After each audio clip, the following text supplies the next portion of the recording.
Chapter 106. My Village, Uchiha Clanland. Uchiha Shinichi was kneeling alone outside the mansion with a solemn look on his face.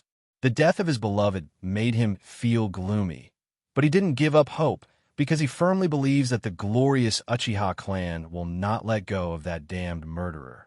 Uchiha clan will never die in vain. This is something he firmly believes. Looking at the closed door in front of him, there was a hint of expectation in his eyes. At the moment, the Uchiha clan meeting was being held in the mansion, and all the elites of the Uchiha clan were gathered here to discuss the murder of Kurumi Uchiha by a root ninja. Suddenly, he frowned because he found that his Sharingan had opened on its own. Recently, for some reason, he found that his Sharingan was a little out of control. It was very awkward to use, and his pupillary powers have inexplicably increased by a lot. If this was in the past, he would be very happy and even show off to the whole clan, but now that Kurumi has just died, even if his pupillary powers have greatly increased, he is not in the mood to do so. Inside the mansion, Jishui was sitting in the corner with a tired look on his face. This kind of exhaustion is not all caused by Hyojin's shadow clone, but more of it is actually spiritual exhaustion, because the relationship between the Uchiha clan and the village not only did not ease, but instead became even sharper. Jishui instinctively felt that something was strange about the murder of Kurumi Uchiha by a root ninja. Because he believes in Hyojin's judgment before the village officially signs a truce agreement with Kumo village, the elders of the village will never attack the Uchiha clan. Based on this judgment, he feels that the Danzo clan has no reason to kill Kurumi Uchiha. And with the style of the root ninja, if they really want to attack, they will definitely attack together. It is impossible for them to deliberately let Shinichi Uchiha discover them, and then flee in panic. No matter how I look at it, it looks like a trap. Jishui sighed inwardly. At first, he didn't quite believe what Hyojin said, that someone outside the village was always plotting against Uchiha in my village. But as this matter happened, he vaguely felt that there might really be a member of the Uchiha bloodline who had been left outside the village and was secretly controlling everything from behind the scenes. Patriarch, Danzo is too much. He dares to refuse to hand over the culprit. This is a provocation to our Uchiha clan. Right, we can't let him off. We must let them know how powerful Uchiha is.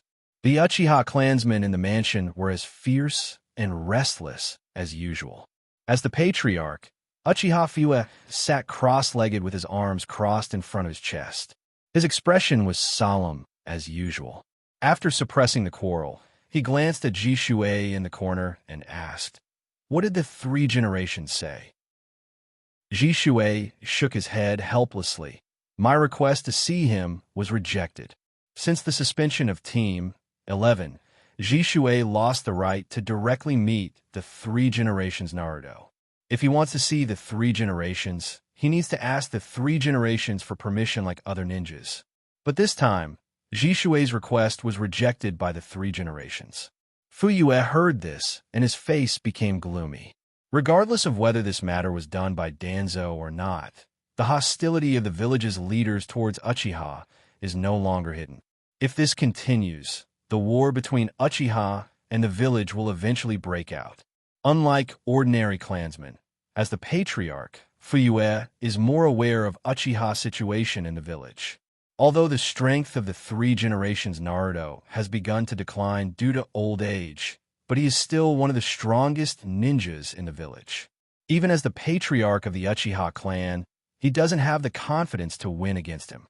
Coupled with the few people in the advisory group, as well as the powerful Jiraiya, and a large number of elite Umbu ninjas and root ninjas, if the Uchiha clan were to launch a rebellion, the chances of them winning would be very slim. More importantly, the attitude of the major clans in Konoha is too ambiguous. If the Uchiha clan falls into a predicament, they may support the Uchiha clan, but if the Uchiha clan raises the flag of rebellion, Fugaku can be sure that these clans will never stand on the side of the Uchiha clan. They will even join the Konoha clan without hesitation. Looking at the agitated expressions of the clansmen in front of him, Fuya silently sighed in his heart. How could he not want to restore the glory of the Uchiha clan? and take back the position of Naruto, which in the eyes of the Uchiha should have belonged to them.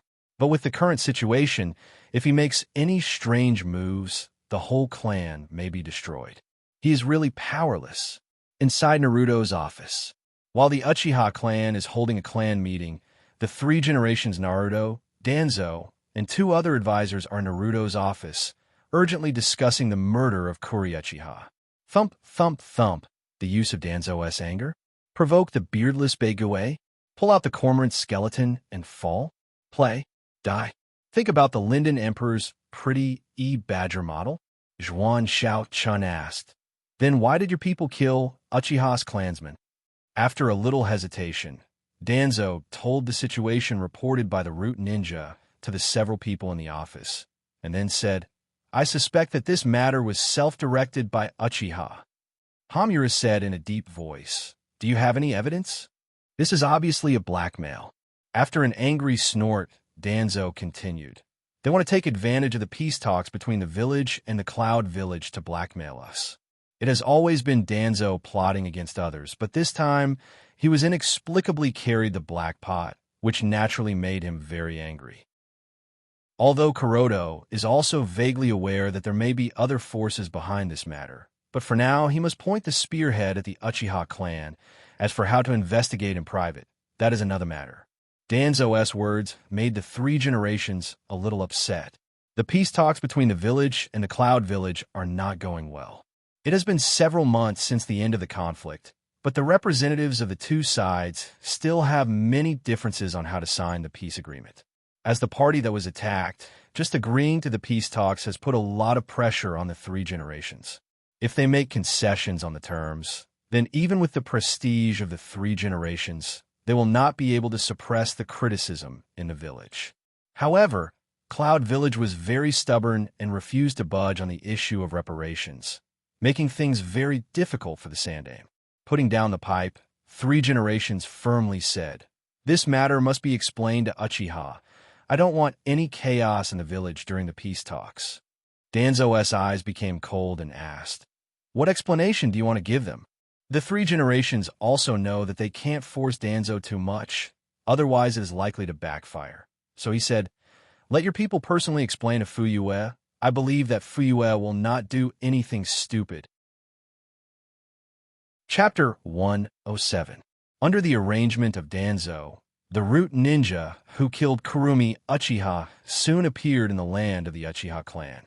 His appearance immediately caused an uproar. If it weren't for Patriarch Fuyue personally coming to the Uchiha clan, he would have already died under the siege of the Uchiha clan.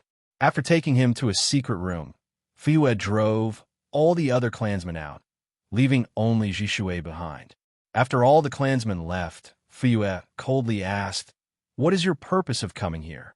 The Root Ninja didn't hesitate and immediately explained the situation to Fuyue and Jishue in detail, and finally added, At that time I was worried that I would be killed by the mastermind behind the scenes, so I didn't stay to explain. Fuyue and Jishue immediately fell into deep thought when they heard this. If the Root Ninja didn't lie, then the situation is very complicated. This means that in addition to some of the higher-ups of the village, there is another force that is secretly targeting the Uchiha clan. After thinking for a while, Fuyue asked, So, Kurumi and you are both being manipulated by someone? The Root Ninja nodded. Fuyue then asked, Then can you tell what kind of technique it is?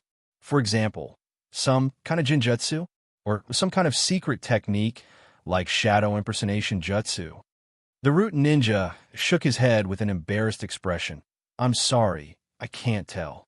Fuyue frowned, and a fierce light flashed in his eyes. Obviously, he didn't believe the Root Ninja's words. At this time, Jishue suddenly opened his Sharingan, and the three Tomo rotated rapidly and asked the Root Ninja in a deep voice, Everything you said just now, is it the truth? The Root Ninja, who unknowingly fell under Jishue's Jinjutsu, replied with a dull expression, I'm telling the truth. Jishue nodded towards Fuyue. He didn't lie. Fuyue asked, What do you think? Jishue answered almost without hesitation. Someone wants to provoke the conflict between our Uchiha clan and the village. Chief, we must not be fooled. Fugaka waved his hand and said, "Send him out." Yes. Outside the mansion, Shinichi Uchiha was overjoyed to learn that the murderer of his beloved had arrived at their territory. In his mind, since the murderer had stepped into their territory, he would soon be able to exact his revenge. Creak. At this moment, the door to the mansion slowly opened. Shinichi Uchiha, who had been waiting outside the door for a long time, stared at the root ninja who followed Jishui and unconsciously opened his Sharingan. Seeing Shinichi Uchiha, who was waiting outside the door, Jishui's expression darkened and said apologetically, "Shinichi, things are not what you think. Please don't be impulsive." Shinichi Uchiha was startled when he heard this and seemed to realize something. His anger surged, and he roared, "What do you mean by this?" Jishui nodded slightly. "The chief asked me to send him away." "How is this possible?" Shinichi Uchiha took a few steps back in shock and muttered, Could it be that even the chief has succumbed?"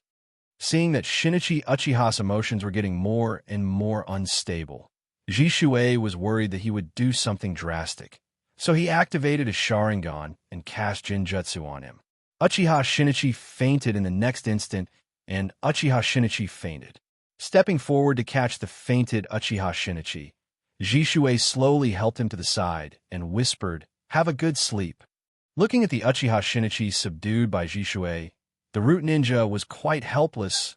He also knew that the Uchiha clan is not to be trifled with, and his identity as a root member may not necessarily be useful sometimes. "Let's go." After settling the Uchiha Shinichi, Jishui urged the root ninja. There are already a lot of people from the Uchiha clan surrounding them, and Jishui is very clear in his heart that every minute this root ninja stays in the clan land is 1 minute more variable.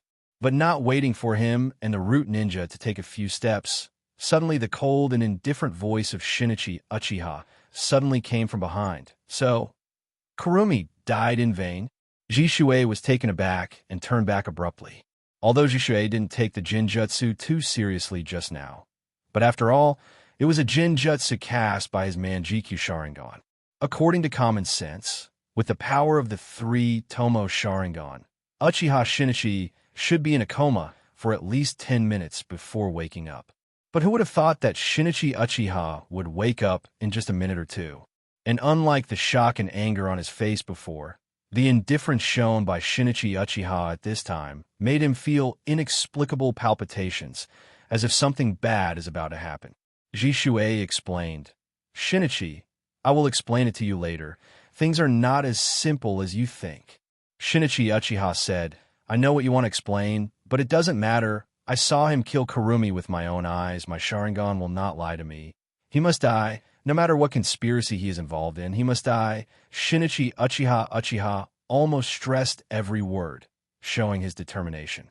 Jishui shook his head. "I'm sorry, but I can't let you kill him." Shinichi Uchiha slowly reached into the ninja bag on his waist and took out 2 kunai. While assuming a fighting posture, he said, "Then you are my enemy." At this moment, Patriarch Fuyue walked out of the mansion and shouted, "Enough!" Seeing the Patriarch, Shinichi Uchiha's indifferent expression changed a little, and asked with expectation, "Patriarch, you will definitely avenge Kurumi, right?" Fuyue said flatly, "He is not the murderer." Shinichi Uchiha argued, "But Kurumi was killed by him. I saw it with my own eyes." Fuyue looked at Shinichi Uchiha and knew that he can't be convinced with just a few words. So he ordered the clansmen around him, sent him to the prison room. Let him calm down. Yes. Several Jonin Uchiha working in the police force acted together, quickly subduing Uchiha Shinichi and then dragging the dazed Uchiha Shinichi away. Jishui did not dare to delay anymore, and quickly led the root ninja out of Uchiha's land. Outside the Uchiha's land, leaning, Magpie can move, ping ping ping ping, cough tao fu yu qian mu, pang ping, sent me Dijuju. Seeing that his subordinates were brought out safely by Jishui, he frowned slightly, as if he was a little disappointed with the result. Hyojin, who sneaked back to the village, sneaked back to his home, and thought to himself, "Huh, what's going on? Why do I feel that the atmosphere in the village is not right? Chapter 108. After quietly sneaking back to his home, Hyojin breathed a sigh of relief when he saw that Jishue's shadow clone was still there. Jishue's shadow clone quickly greeted him. "Senpai, you are finally back." Hyojin smiled and said, "Thank you for your hard work." At this time, Jishue's shadow clone took out a note and handed it to Hyojin while explaining, "This is the list of visitors during your absence. I have recorded them one by one. You are really careful." Hyojin smiled and then stretched out his left hand to take the note. Just as Hyojin looked at the list of visitors recorded on the note, he noticed that Hyojin's right hand has been in his pocket out of habit. Jishue's shadow clone asked curiously, "Senpai, what happened to your hand?" Hyojin replied casually, "Oh, there was a small accident. Don't worry about it." After these days of continuous use of the Tenseigan chakra, most of the nature energy accumulated in Hyojin's right arm has been removed. At first, the petrified part almost climbed up to the shoulder, but now the petrified part has fallen below the elbow. According to Hyojin's own speculation, in another 3 to 5 days, the remaining nature energy in his right arm will be completely removed, and all the petrified parts will be restored to their original state. Soon, Hyojin finished reading the list of visitors recorded by Jishue's shadow clone.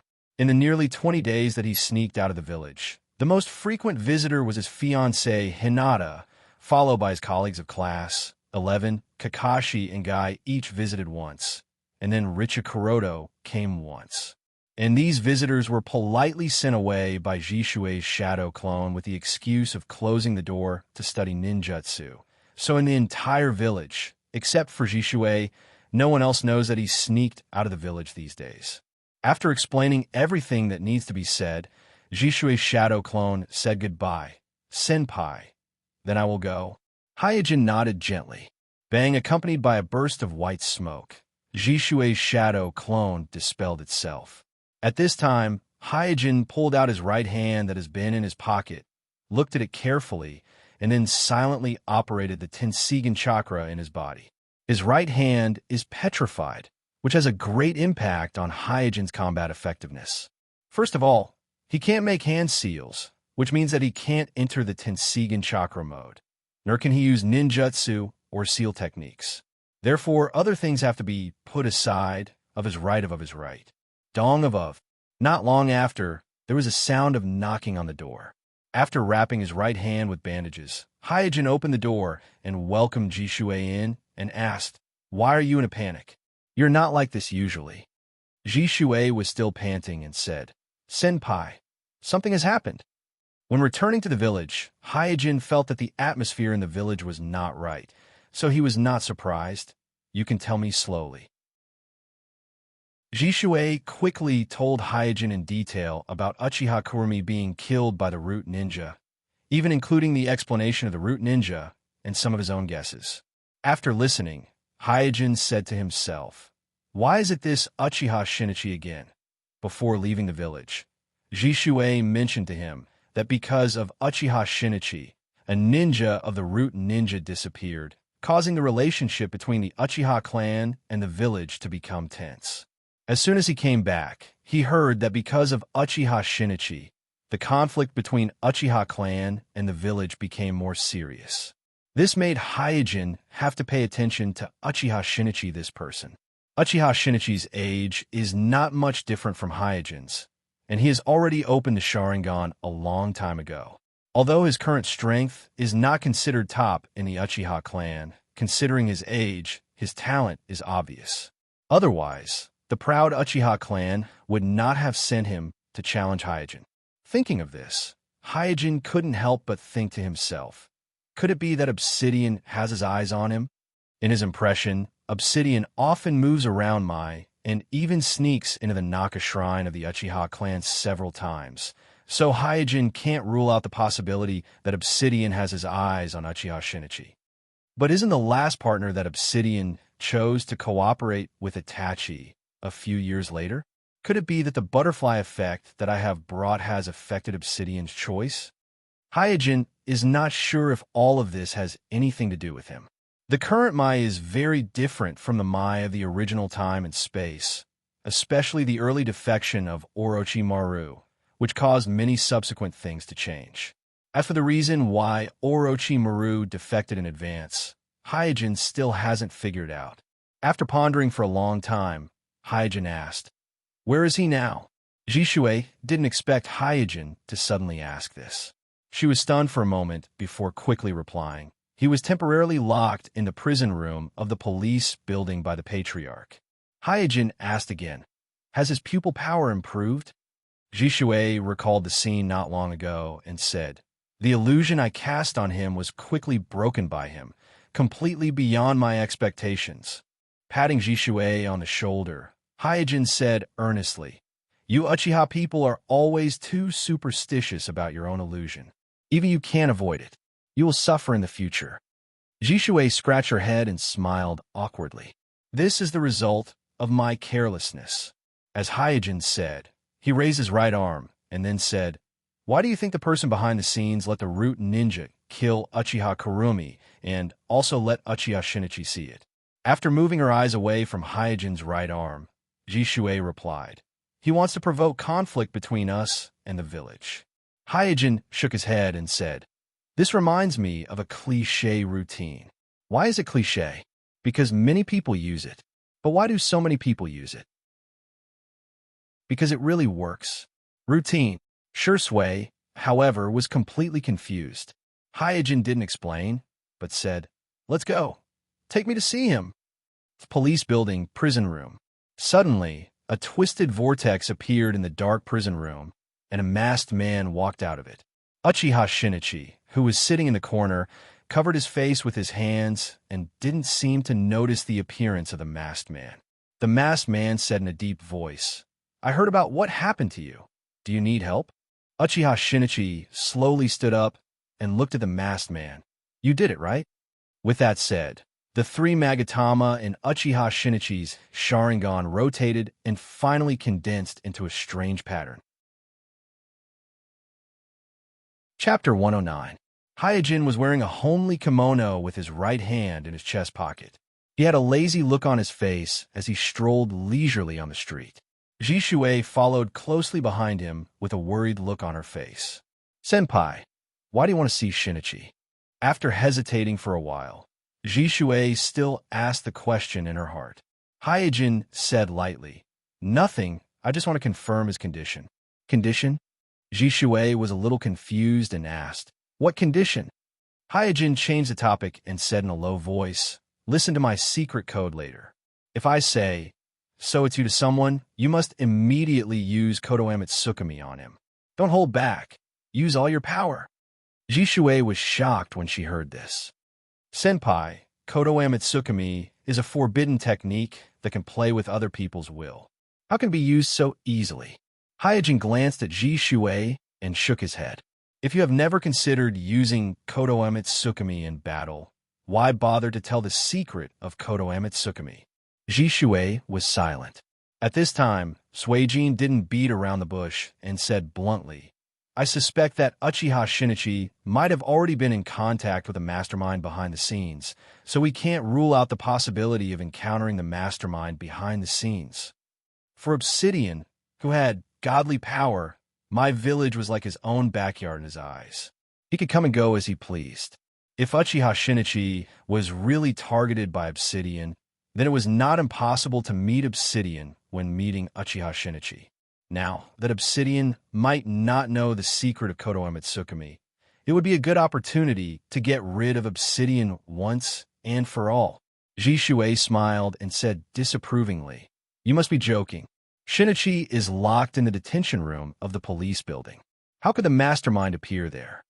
In Jishui's view, the security of the police building was not much weaker than the Naruto building. No matter how strong the mastermind was, it was impossible for him to sneak into the detention room of the police building without anyone noticing. Kuroto didn't explain anything and said directly, "It's just in case anyway. Remember, if you really meet the mastermind behind the scenes, don't hold back. Don't make any unnecessary probing attacks. Just use Kodoemet Tsukumi and use your full strength. The other party is likely to have Sharingan. If you don't use your full strength, you may not be able to control him. In the detention room of the police building. A false world. Shinichi Uchiha carefully digested the masked man's words and looked a little confused. At this time, he already knew that he had awakened a powerful ocular power above the 3 Magatama Sharingan, but this did not make him feel the slightest joy. On the contrary, he fell into deep self-blame and loneliness. Because at the moment when he was thrown into the detention room, he realized that the murderer who killed his beloved was not the root ninja, nor was it the mastermind behind the scenes, but himself. All of this was caused by him. It was also at that moment that he officially awakened the cursed eyes. After a moment, Shinichi Uchiha clenched his fists and said, "Thank you for letting me see clearly what a village is, what a family is, but you must die." The masked man crossed his arms over his chest and said in his usual low tone, "Go to the Naka shrine. The stone tablet in the secret room has all the truth." After saying that, the masked man did not fight with Shinichi Uchiha and directly disappeared into the twisting vortex. Before knowing what kind of pupil technique Uchiha Shinichi's Manjikyu Sharingan is, even the masked man is not sure that he can win. After all, the Manjikyu Sharingan has many strange pupil techniques, and maybe Uchiha Shinichi's pupil technique just happens to restrain him, so he doesn't want to risk fighting with Shinichi Uchiha in the police building. What's more, his purpose has been achieved. He personally gave birth to a Manjikyu Sharingan possessor of Manjikyu Sharingan who is full of hatred towards Mai and his family. Even if he can't accept him as a subordinate for the time being, it will still be beneficial to him. Looking at the place where the masked man disappeared, Shinichi Uchiha's face was gloomy. He thought that with the Manjikyu Sharingan, he would be able to see through the strange methods of the masked man, but he didn't expect that the masked man would disappear in front of him, and his Manjikyu Sharingan still couldn't find any clues. Who is he? Putting away the Manjikyu Sharingan, Shinichi Uchiha murmured again, "Naka shrine." When Hyojin came to the door of the police building, the Uchiha people around him all cast hostile and curious eyes at him. Jishuei said a little awkwardly, "Senpai, please don't mind." Hyojin smiled and didn't say anything. His reputation in the village was actually raised by stepping on Uchiha, starting from defeating Jishuei in the promotion to Tokubetsu Ninja, and later, he defeated Uchiha Shinichi and Uchiha. This series of victories over Uchiha has made him the leader of the younger generation in the village, and has also become a topic of conversation among the villagers. After all, the clash between Hyuga and Uchiha is a big topic in itself. It is also because of this that Danzo, who has been targeting Uchiha, personally came forward to invite him to join the route. Otherwise, Hyojin is just a Tokubetsu Jonin. Danzo may not come forward in person. Thinking of the grudge between Uchiha Shinichi and Hyojin, Jishuei had a headache and said to Hyojin in advance, "Senpai, I'm afraid that Shinichi has some misunderstandings about you, so if he says something he shouldn't say, please forgive him." Hyojin nodded and said, "Don't worry, I won't lower myself to his level." Jishuei breathed a sigh of relief, and then led Hyojin into the police building. After obtaining the permission of Patriarch Fuyue, Jishuei and Hyojin went directly to the prison cell where Uchiha Shinichi is being held. Seeing Uchiha Shinichi sitting in the corner of the cell with his head down, Jishuei quickly said, "Shinichi, I came here to explain the whole story to you." Uchiha Shinichi indifferently looked up at Jishuei and then moved his eyes to Hyojin, who was next to Jishuei. Jishuei was afraid that Uchiha Shinichi will act recklessly, so he quickly stood in front of Hyojin. The reason why Uchiha Shinichi often hides outside the village to practice is to defeat Hyojin and wash away his shame. These things, Jishuei has heard about them in Uchiha's territory. However, unexpectedly, Shinichi's gaze didn't stay on Sujin's body for too long. He quickly withdrew his gaze and once again returned to his usual cold and unapproachable aura. Something's wrong. Chapter 110. Almost instantly, Hyojin and Jishuei felt that something was wrong. With Shinichi Uchiha's carefree personality, he might be hysterical or in pain after such a blow, but it was impossible for him to be so calm and indifferent.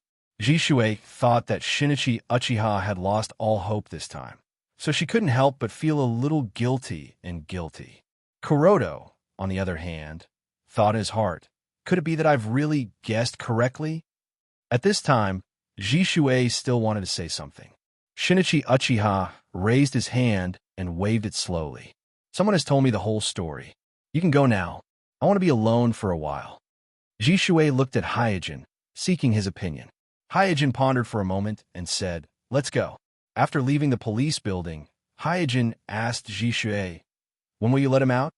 Jishui answered, "The patriarch just wants him to calm down. There's no other meaning. Maybe he'll be released tomorrow." Hyojin nodded silently and didn't say anything.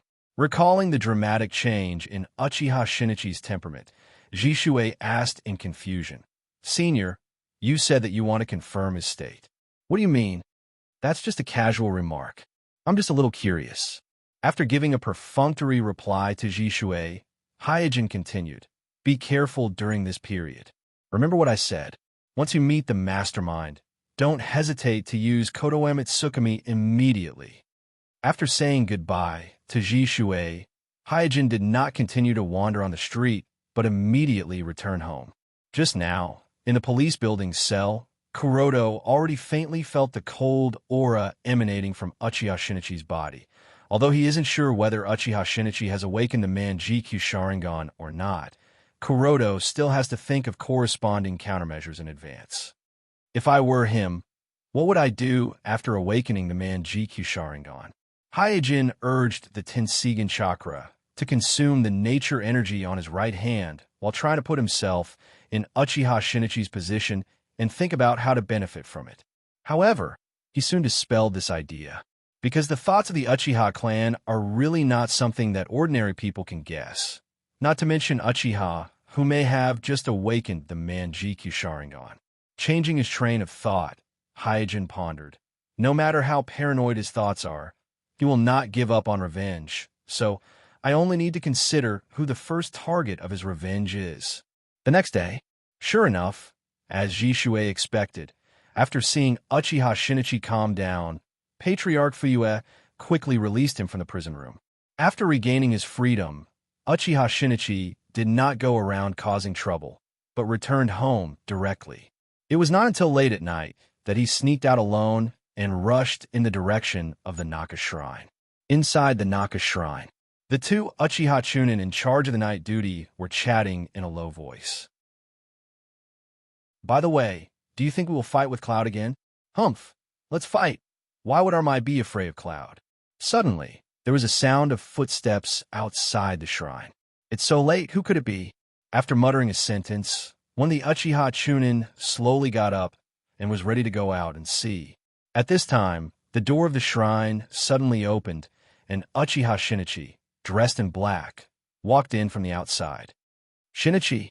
The Uchiha Chunin was startled and immediately asked, "What are you doing at the shrine so late?"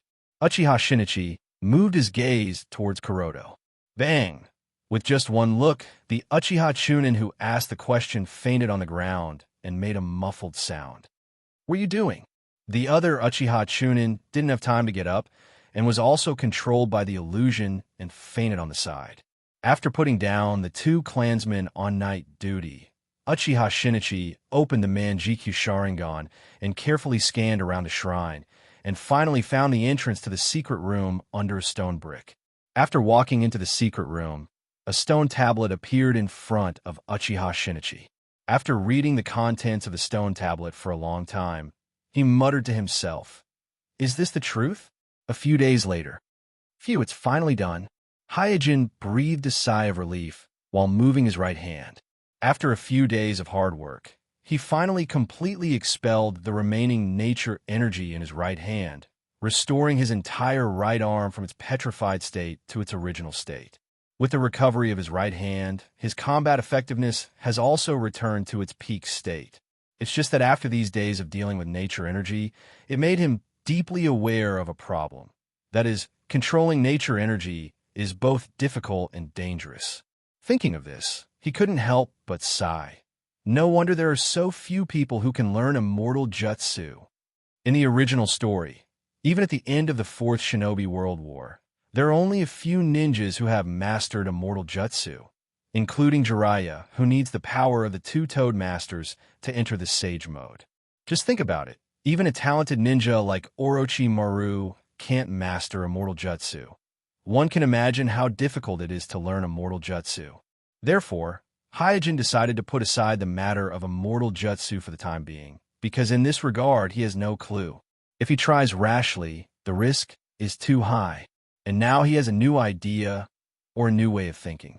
The previous actual combat in the Land of Wind exposed a lot of problems, and at the same time, it also made him understand some of the characteristics of the Tenseigan chakra mode. Take Truth-Seeking Ball as an example. Condensing Truth-Seeking Ball under the Tenseigan chakra mode is obviously a kind of shortcut, because even if he enters the Tenseigan chakra mode, Hyojin doesn't have the yang, yin, wind, water, fire, thunder, and earth chakra attributes. So whether it is condensing Truth-Seeking Ball or maintaining Truth-Seeking Ball, it is very difficult for him. And to completely solve this problem, he can only start from the root of the problem. In short, it is to let oneself have these 7 chakra attributes, and then merge them into one, becoming a Kekkei Genkai, above the Kekkei limit and Kekkei elimination. According to common sense, this kind of thing is impossible to do, because in the current shinobi world, it seems that only the ancestor of chakra, Otsutsuki Kagaya, can do this. But on the way back to the village, Hyojin came up with an almost fantastical idea. If this idea can be realized, then mastering Kekkei Genkai is not completely impossible. Chapter 111. Staring at the long and dense list in front of him, Hyojin couldn't help but feel a little discouraged. In order to complete his grand vision, the equipment, machinery, technology, and all kinds of materials needed were simply too many. He only had to comb through them briefly to list out a large pile. And these are only 1/10 of the total needed. To complete this vision, it is absolutely impossible for me to do it alone. Pushing the list aside, Hyojin shook his head gently. Kuroto quickly realized that it is impossible to accomplish this idea by himself. He needs to rely on the power of his family, the power of the village, and even the power of Orochimaru to be able to achieve this. After thinking for a long time, he destroyed the list he had just made and muttered to himself, "It seems that I have to build a new laboratory." The laboratory that Orochimaru left him before was only a laboratory that focused on genetic observation. Although Hyojin made some modifications in private, he only added some small petri dishes and simple equipment for gene extraction. The entire laboratory still did not have the conditions for large-scale live experiments.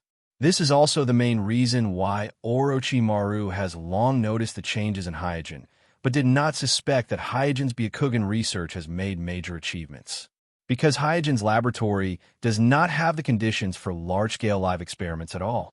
In Orochimaru's scientific view, any experimental results are stacked up by countless failures, so he does not believe that Hyojin can skip the most important link of live experiments and achieve success in one go. Of course, all this is attributed to Orochimaru not knowing the secret of Tenseigan. Moreover, Hyojin being able to survive the genetic recombination is also a very small probability. Even now, in retrospect, he is afraid of his own recklessness. Afterwards, he has estimated the probability. According to his own mediocre qualifications, to activate all the special gene sequences, he needs to survive 16 times of genetic recombination, and each genetic recombination is like a tour before the gates of hell. To be able to survive 16 times in a row, the success rate is almost less than 1%. Therefore, he can succeed. He really hit the jackpot, just like winning an SSR with only one draw. However, once was enough to fight for their lives like this. Hyojin knows that luck will not always be on his side, so he will not gamble with his life again. For all future experiments, he will first carry out a careful demonstration and a lot of live experiments. Only after confirming that it is safe will he apply it on himself. Thinking of this, Hyojin took out the artificial tailed beast scroll obtained from Orochimaru and recorded some data and experience when he made the artificial tailed beast on the scroll. The dragon vein could be hidden from others, but not from Orochimaru. After all, Hyojin's artificial tailed beast scroll was obtained from Orochimaru. What's more, he promised to share the experimental data with Orochimaru at the beginning. Considering that he will need Orochimaru in many places in the future, he doesn't want to go back on his word on this matter and destroy the cooperative relationship between him and Orochimaru. Moreover, Hyojin speculated that Orochimaru may not be interested in the artificial tailed beast.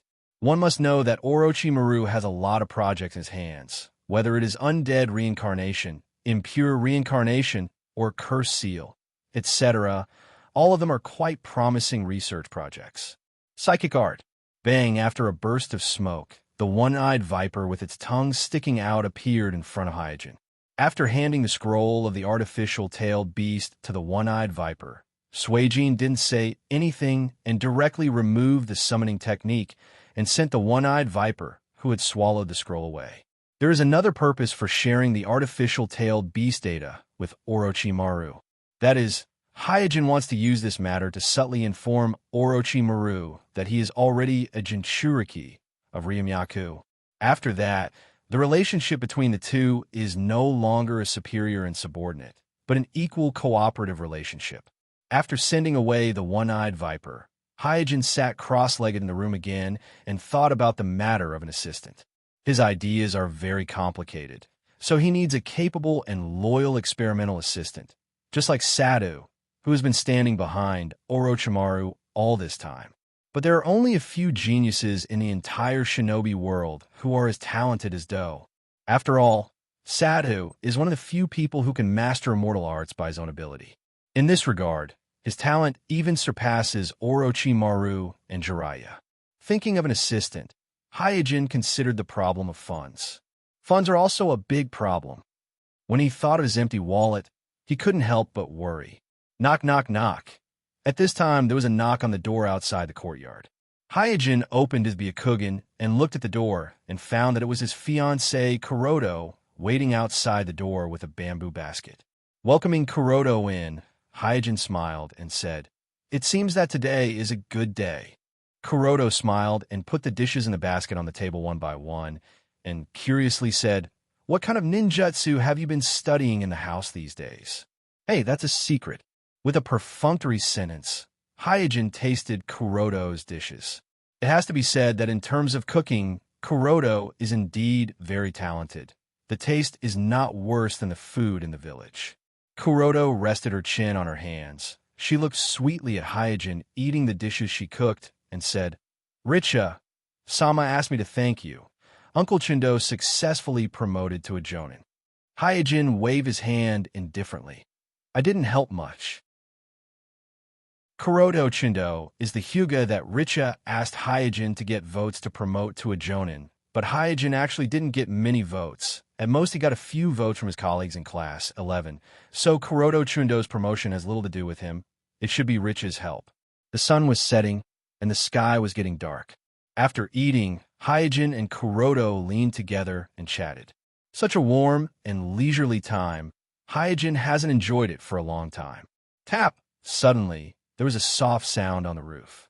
Judging from the sound, it should be the footsteps of a ninja in the village who flew over the roof of Hyojin's house. Kuroto frowned slightly and said, "How rude." Hyojin's eyes were cold, and he stood up. Under normal circumstances, the ninjas in the village would not casually pass through the roofs of other people's houses, often only when performing urgent tasks. Walking to the balcony, he looked out. Chapter 112. They're making their move so soon. Hyojin joked in his heart, and the corner of his mouth slightly raised. If there has been a riot in the village recently, it proves that his guess is correct. Uchiha Shinichi, a guy who did not leave any deeds in the original time and space, has really awakened the Manjikyu Sharingan in this time and space. But what Hyojin did not expect was that Uchiha Shinichi would act so quickly. After all, Whether it is the ability to master the Manjikyu Sharingan or the intelligence gathering before taking action, these all take time. In just a few days, Hyojin does not believe that Uchiha Shinichi can prepare everything. So, either Uchiha Shinichi is acting recklessly, or Obsidian is supporting him from behind. Belle, who was in the house, also noticed something was wrong at this moment. She hurriedly walked to the balcony and whispered to Hyojin, "Kuroto, what happened?" While caressing Yui's beautiful hair, Kuroto gently comforted her. The village is heavily guarded, and there is even a Sandame Sama in charge. What could possibly happen? Don't worry about it. But, looking at the night, there were still some ninjas gathering in the direction of the Naruto building. Belle was very uneasy. For someone who had experienced the Third Shinobi World War and the Nine Tails Rebellion, she would instinctively feel fear and uneasiness when there is even a little movement in the village. Maybe there is some urgent task. After casually making up a sentence, Hyojin pretended to smile casually and said, "Be good. You go back to the clan land first. There should be no danger with the patriarch here. I will go and inquire about the situation and then meet you in the clan land." Belle quickly said, "Let's go to the clan land together." Hyojin explained, "Although I have been suspended, I'm still directly under the umbu of Naruto. If something really happened in the village, I should go and have a look." Ling also knew that Hyojin was a member of the Black Ops, so she could only nod. Shadow clone technique. After sending Belle away, Hyojin immediately used the shadow clone technique and left a shadow clone in the house. Then, he put on a black cloak and an ordinary black mask. Then, he chewed on a snake grass fruit. The fruit of the snake mark grass didn't have any shocking abilities. Its only effect was to change a person's scent, rendering any method of tracking scent ineffective. Hyojin would make mistakes, but he would not make the same mistake repeatedly. Previously, because of his scent, he was ambushed by Rock Village's beheading unit in the country of Bear. So since then, he has been concealing his scent every time he acts. After everything was ready, his figure disappeared into the night. Hyojin's first target is the Naruto building. Only by going there first can he speculate what happened and to what extent things have developed. With the convenience of the Byakugan, Hyojin quietly sneaked into a house not far from the Naruto building. After knocking out the owner of the house, he looked at the Naruto building from the window's sill. At this time, the Naruto building was brightly lit. In the square in front of the building, dozens of ninjas gathered, and from time to time, new ninjas arrived. Moving his gaze from the square to the Naruto building, Hyojin quickly discovered that at least 10 teams of Umbu have gathered in the Naruto building. Rubbing his chin, Hyojin secretly thought the Naruto building was not attacked, so the target chosen by Uchiha Shinichi for revenge should be the root. 3 generations gathered a large number of ninjas, but did not mobilize civilians to take refuge. From this point alone, it can be judged that the Uchiha clan should not have participated in the rebellion, and these ninjas gathered by 3 generations should be there to monitor and guard against the Uchiha clan. Otherwise, a single Uchiha Shinichi would not be enough for the entire village to be on guard against the enemy. After understanding this, Hyojin's figure flashed and rushed toward the root base. The root base is located in the corner of the village. When Hyojin arrived, he found that the 2 guards guarding the entrance of the base have fallen in a pool of blood. His goal is really here. Secretly said, Hyojin's figure flashed and directly sneaked into the root base. The base was silent, but the smell of blood in the air told Hyojin that a very tragic and bloody battle took place here not long ago. Along the underground passage, Hyojin step by step went deep into the root base. Along the way, he found 7 or 8 dead bodies of the root ninjas. All of these bodies were killed with a single cut to the throat. There was not even an extra expression on their faces. There is no doubt that when these root ninjas were killed, they were either under a genjutsu, or the enemy was so fast that they didn't have time to react. That guy's strength improved so much. The tragic death of these root ninjas made Hyojin secretly raise his vigilance. The improvement of Uchiha Shinichi's strength has somewhat exceeded his expectations. After turning a few corners, Hyojin's eyes suddenly opened up. He quickly retreated to the corner, because he found that a few dozen meters in front of him, there are 4 fully armed root ninjas stationed on guard. At this time, there's still a team of people guarding here. Then this place is most likely the secret vault of the root. While thinking, Hyojin put his hand into his ninja bag. This time he sneaked into the root base. He wanted to take advantage of Uchiha Shinichi's heaven-sent opportunity to loot Danzo's collection. After all, whether it is the root forbidden technique scrolls or the results of Danzo's human experiments, they are all things that he urgently needs. Making up his mind, Hyojin immediately rushed out. With his current strength, even if he doesn't enter the Tenseigan chakra mode, killing 4 root ninjas won't be a problem. Who is it? Enemy attack. As soon as Hyojin revealed himself, the root ninjas exclaimed, but the object of their exclamation was not Hyojin who rushed towards them, but the masked man who suddenly appeared out of thin air. In an instant, 2 root ninjas died in the hands of Hyojin, while the other 2 were thrown into the vortex by the masked man.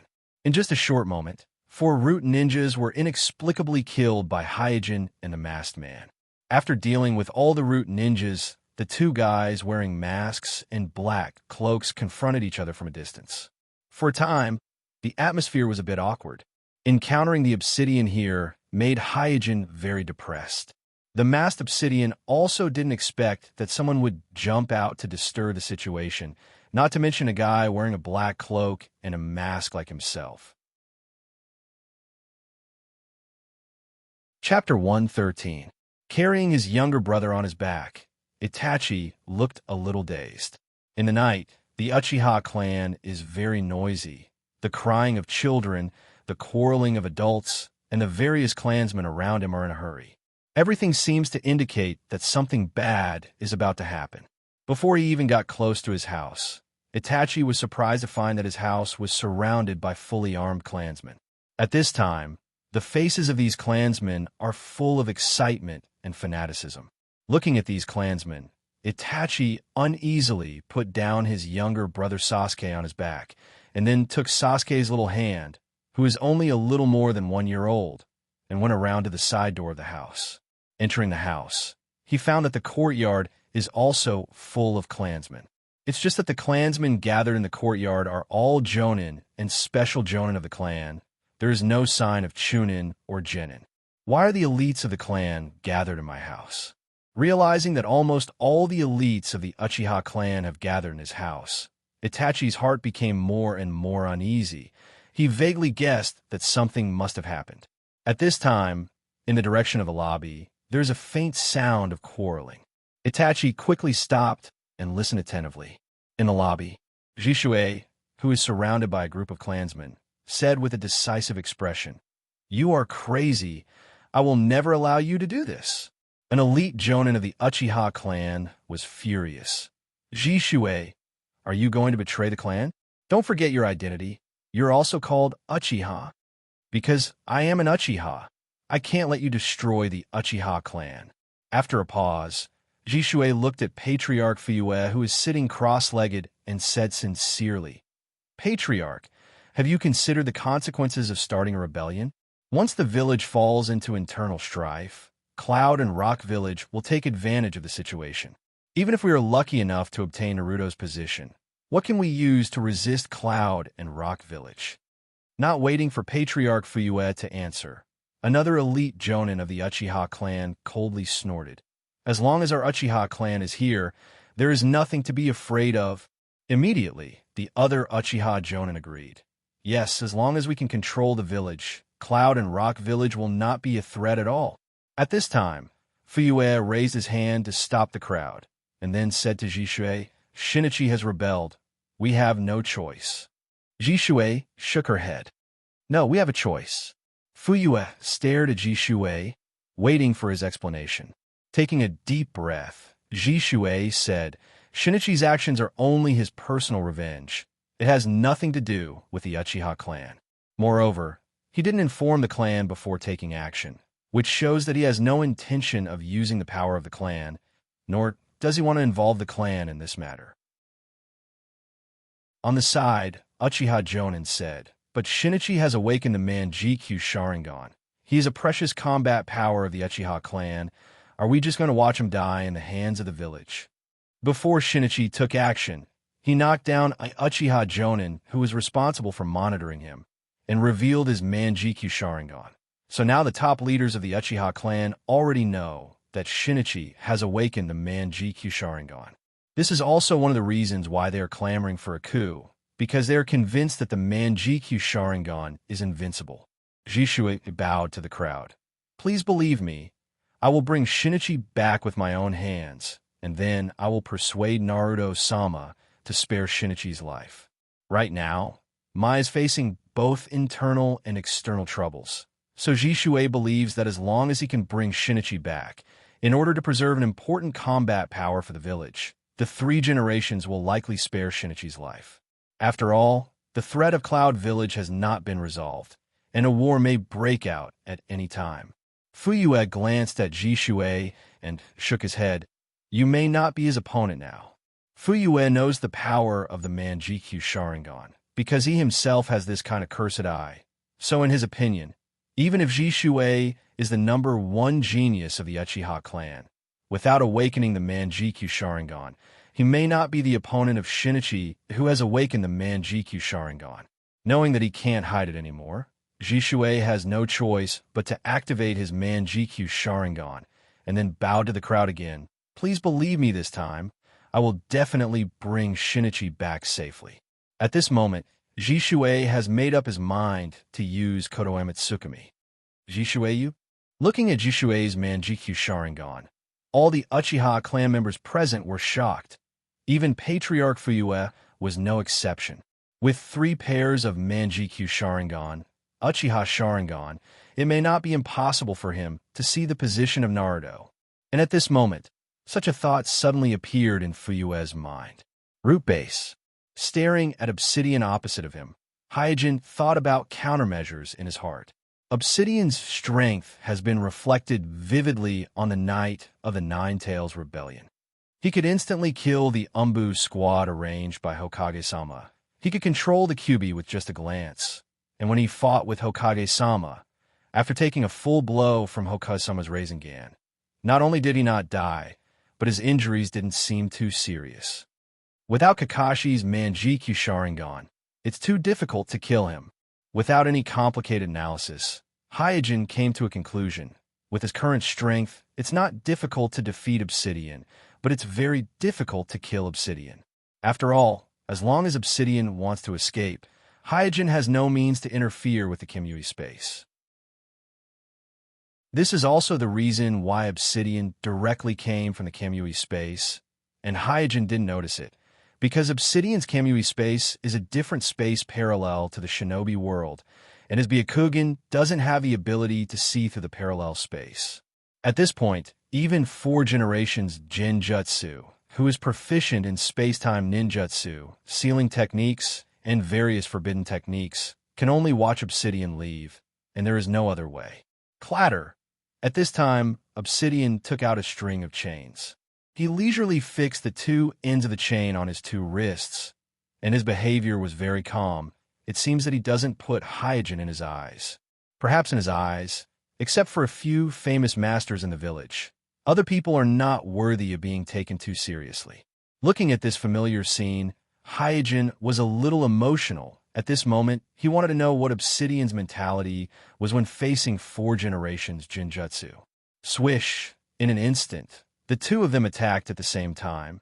Their figures turned into afterimages and rushed at each other at an extremely fast speed. The iron chains fluttered in the air and made clanking noises. The cold light that reflected the candlelight was also flickering in the quiet underground. From the beginning to the end, the 2 people who were brimming with murderous intent remained silent. Chapter 114.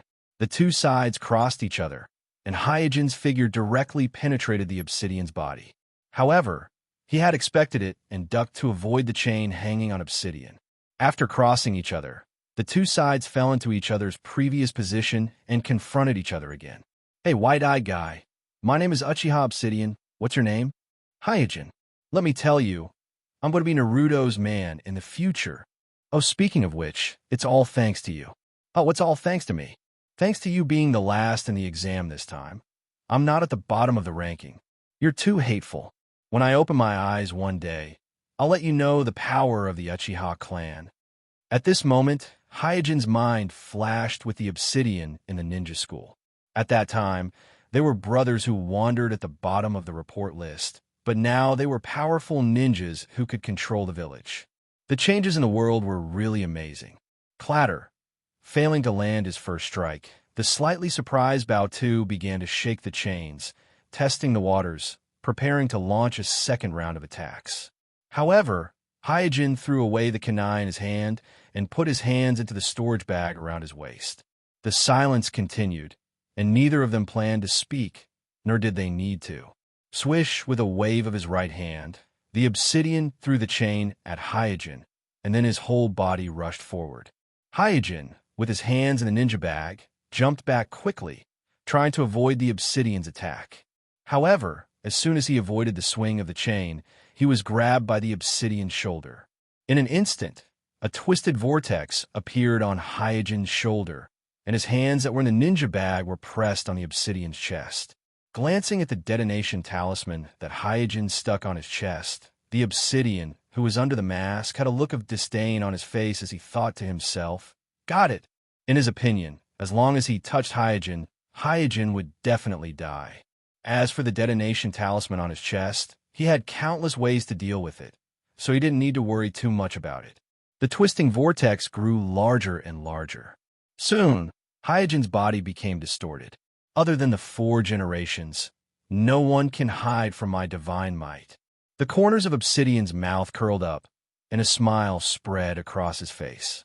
Suddenly, Obsidian, together with the iron chain, was repelled and flew out. Because the process was too sudden, he did not have the time to turn invisible and hide in his own godly might space. In the process of being repelled, the detonation talismans that Hyojin placed on Obsidian's chest also exploded. Boom, boom, boom. A series of explosions reverberated underground. Humph! Staring at Hyojin, who was opposite of him, Obsidian spat. Although the smoke of the explosion has not yet dissipated, he already knew the result. Obsidian hid in the godly might space before the detonation talisman exploded. After the smoke dissipated, the twisting vortex appeared out of thin air again, and Obsidian walked out of the vortex, but this time he was not as calm as before. Looking at Hyojin, Obsidian finally spoke. "Who are you? Why are you here?"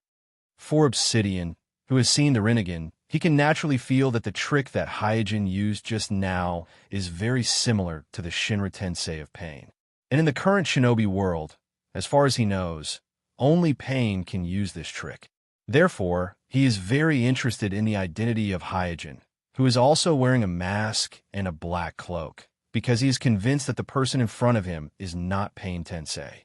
Listening to Obsidian's deep voice, Hyojin also asked in a hoarse voice, "Who are you? Why are you here?"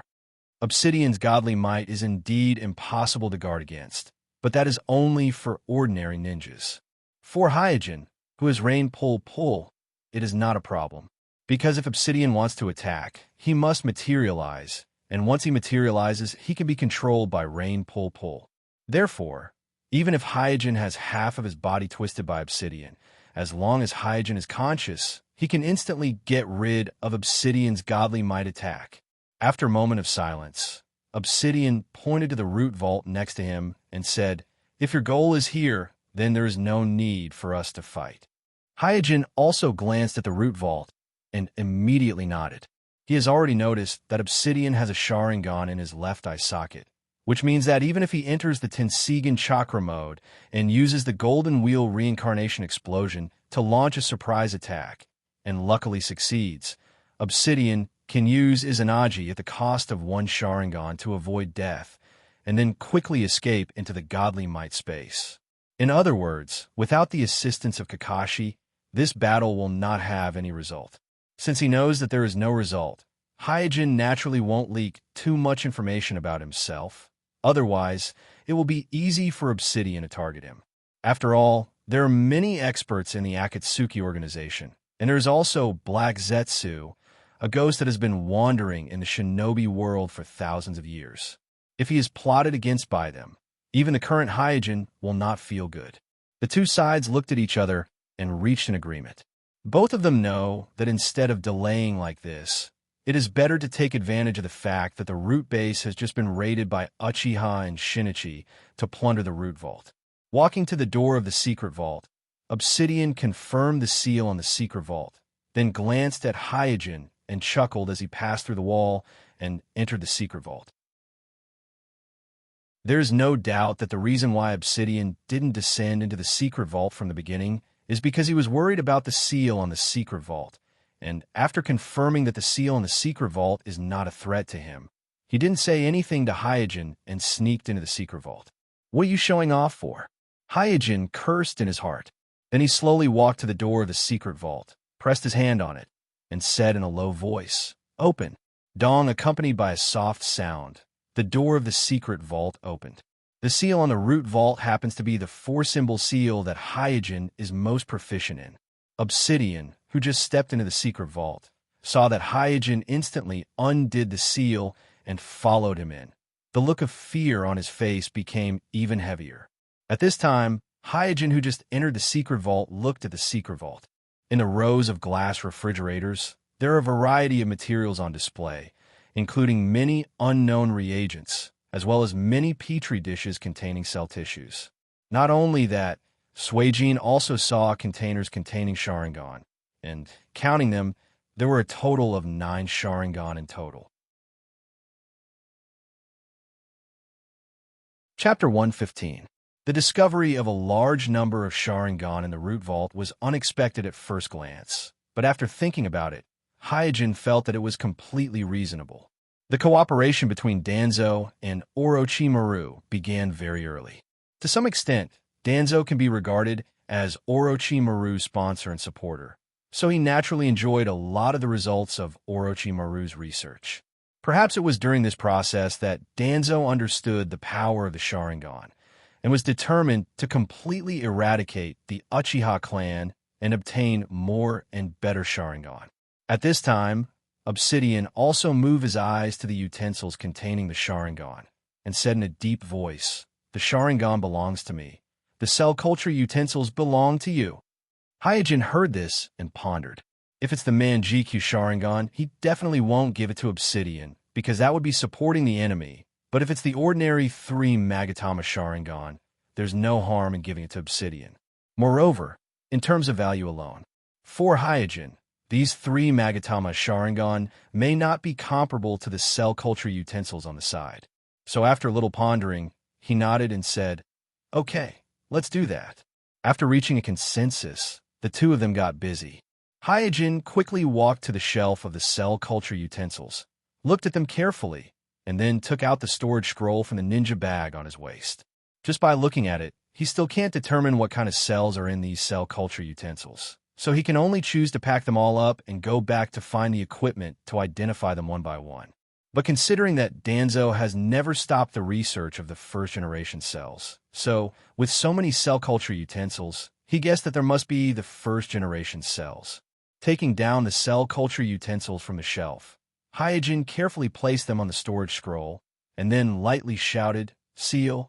Bang! As a puff of smoke rose, all the cell culture dishes on the storage scrolls were sealed into the storage scrolls.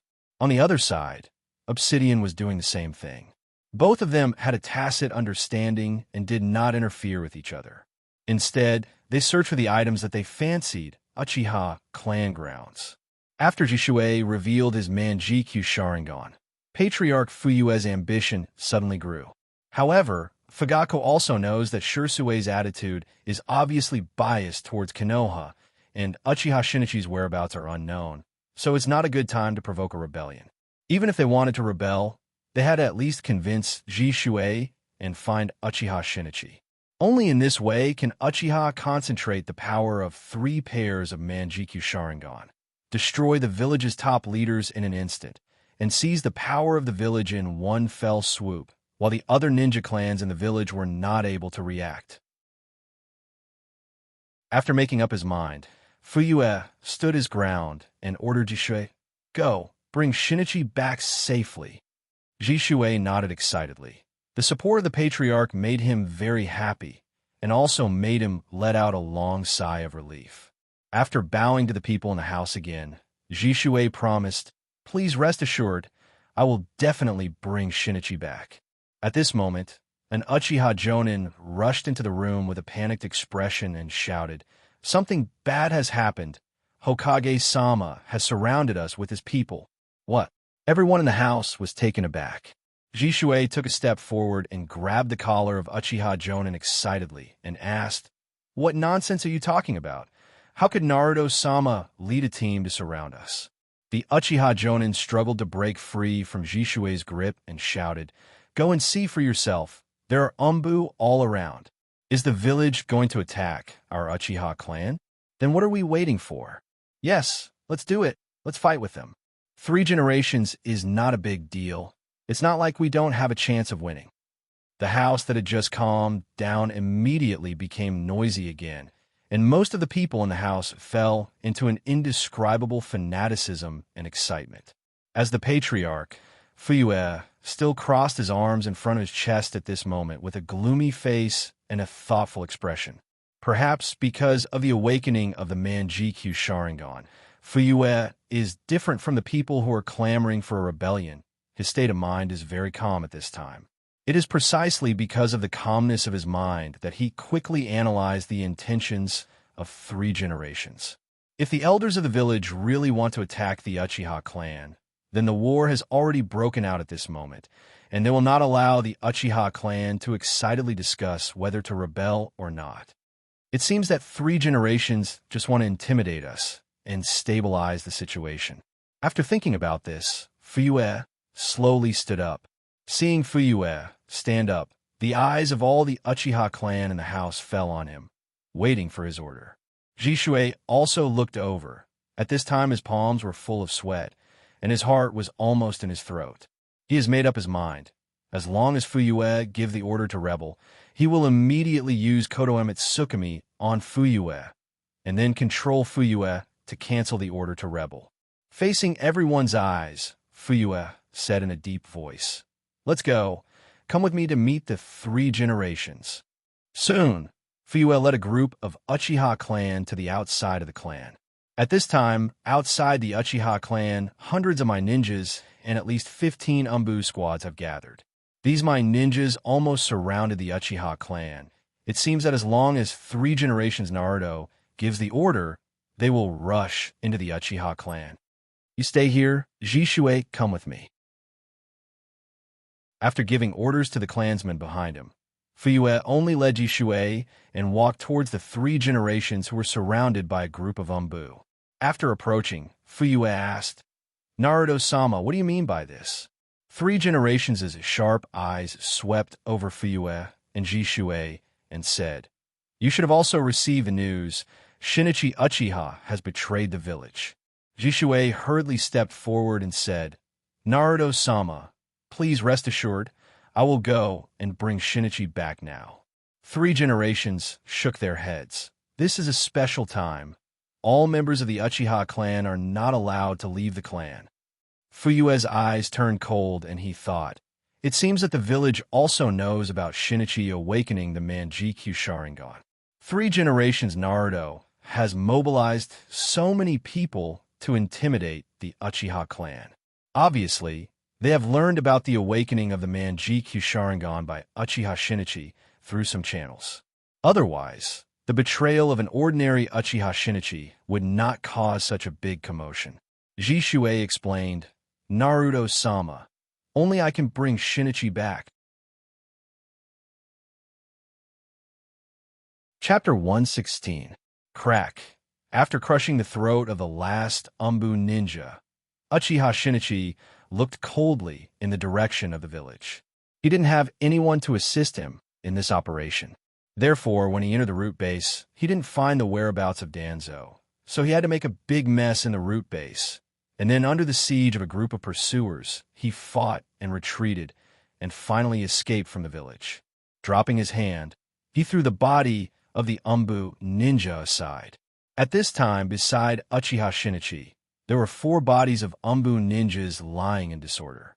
Among these bodies, except for the last one whose throat was crushed by Uchiha Shinichi, the others, without exception, had their throats slit. There were not many traces of fighting in the whole battlefield. It seems that it was a one-sided battle. Suddenly, Uchiha Shinichi turned his head and looked in a direction, and then frowned slightly. After awakening the Manjikyu Sharingan, Kuroto's perception has changed dramatically. So, just now, Kuroto once again perceived a large group of pursuers coming towards him. And among the pursuers, there are a few people with very strong chakra. Originally, he wanted to turn and leave, but after 2 steps, Uchiha Shinichi stopped again, pulled out the short sword from his waist, and stood quietly, waiting for the arrival of the pursuers. Whoosh, whoosh, whoosh, in a series of wind-breaking sounds, figures fell around Uchiha Shinichi. At this time, one of the Umbu ninja, wearing a fox mask, said, "Uchiha Shinichi, come back to the village with us. You will receive a fair trial." Listening to the voice of the other party, Uchiha Shinichi said coldly, "Hatake Kakashi?" For the Uchiha clan, Kakashi is not a stranger, because he is the only non-Uchiha clansman in the village, and he is a my ninja with Sharingan, so most of the Uchiha Jonin know him. The Umbu ninja took off the fox mask on his face, revealing his true face. This person is not a bystander.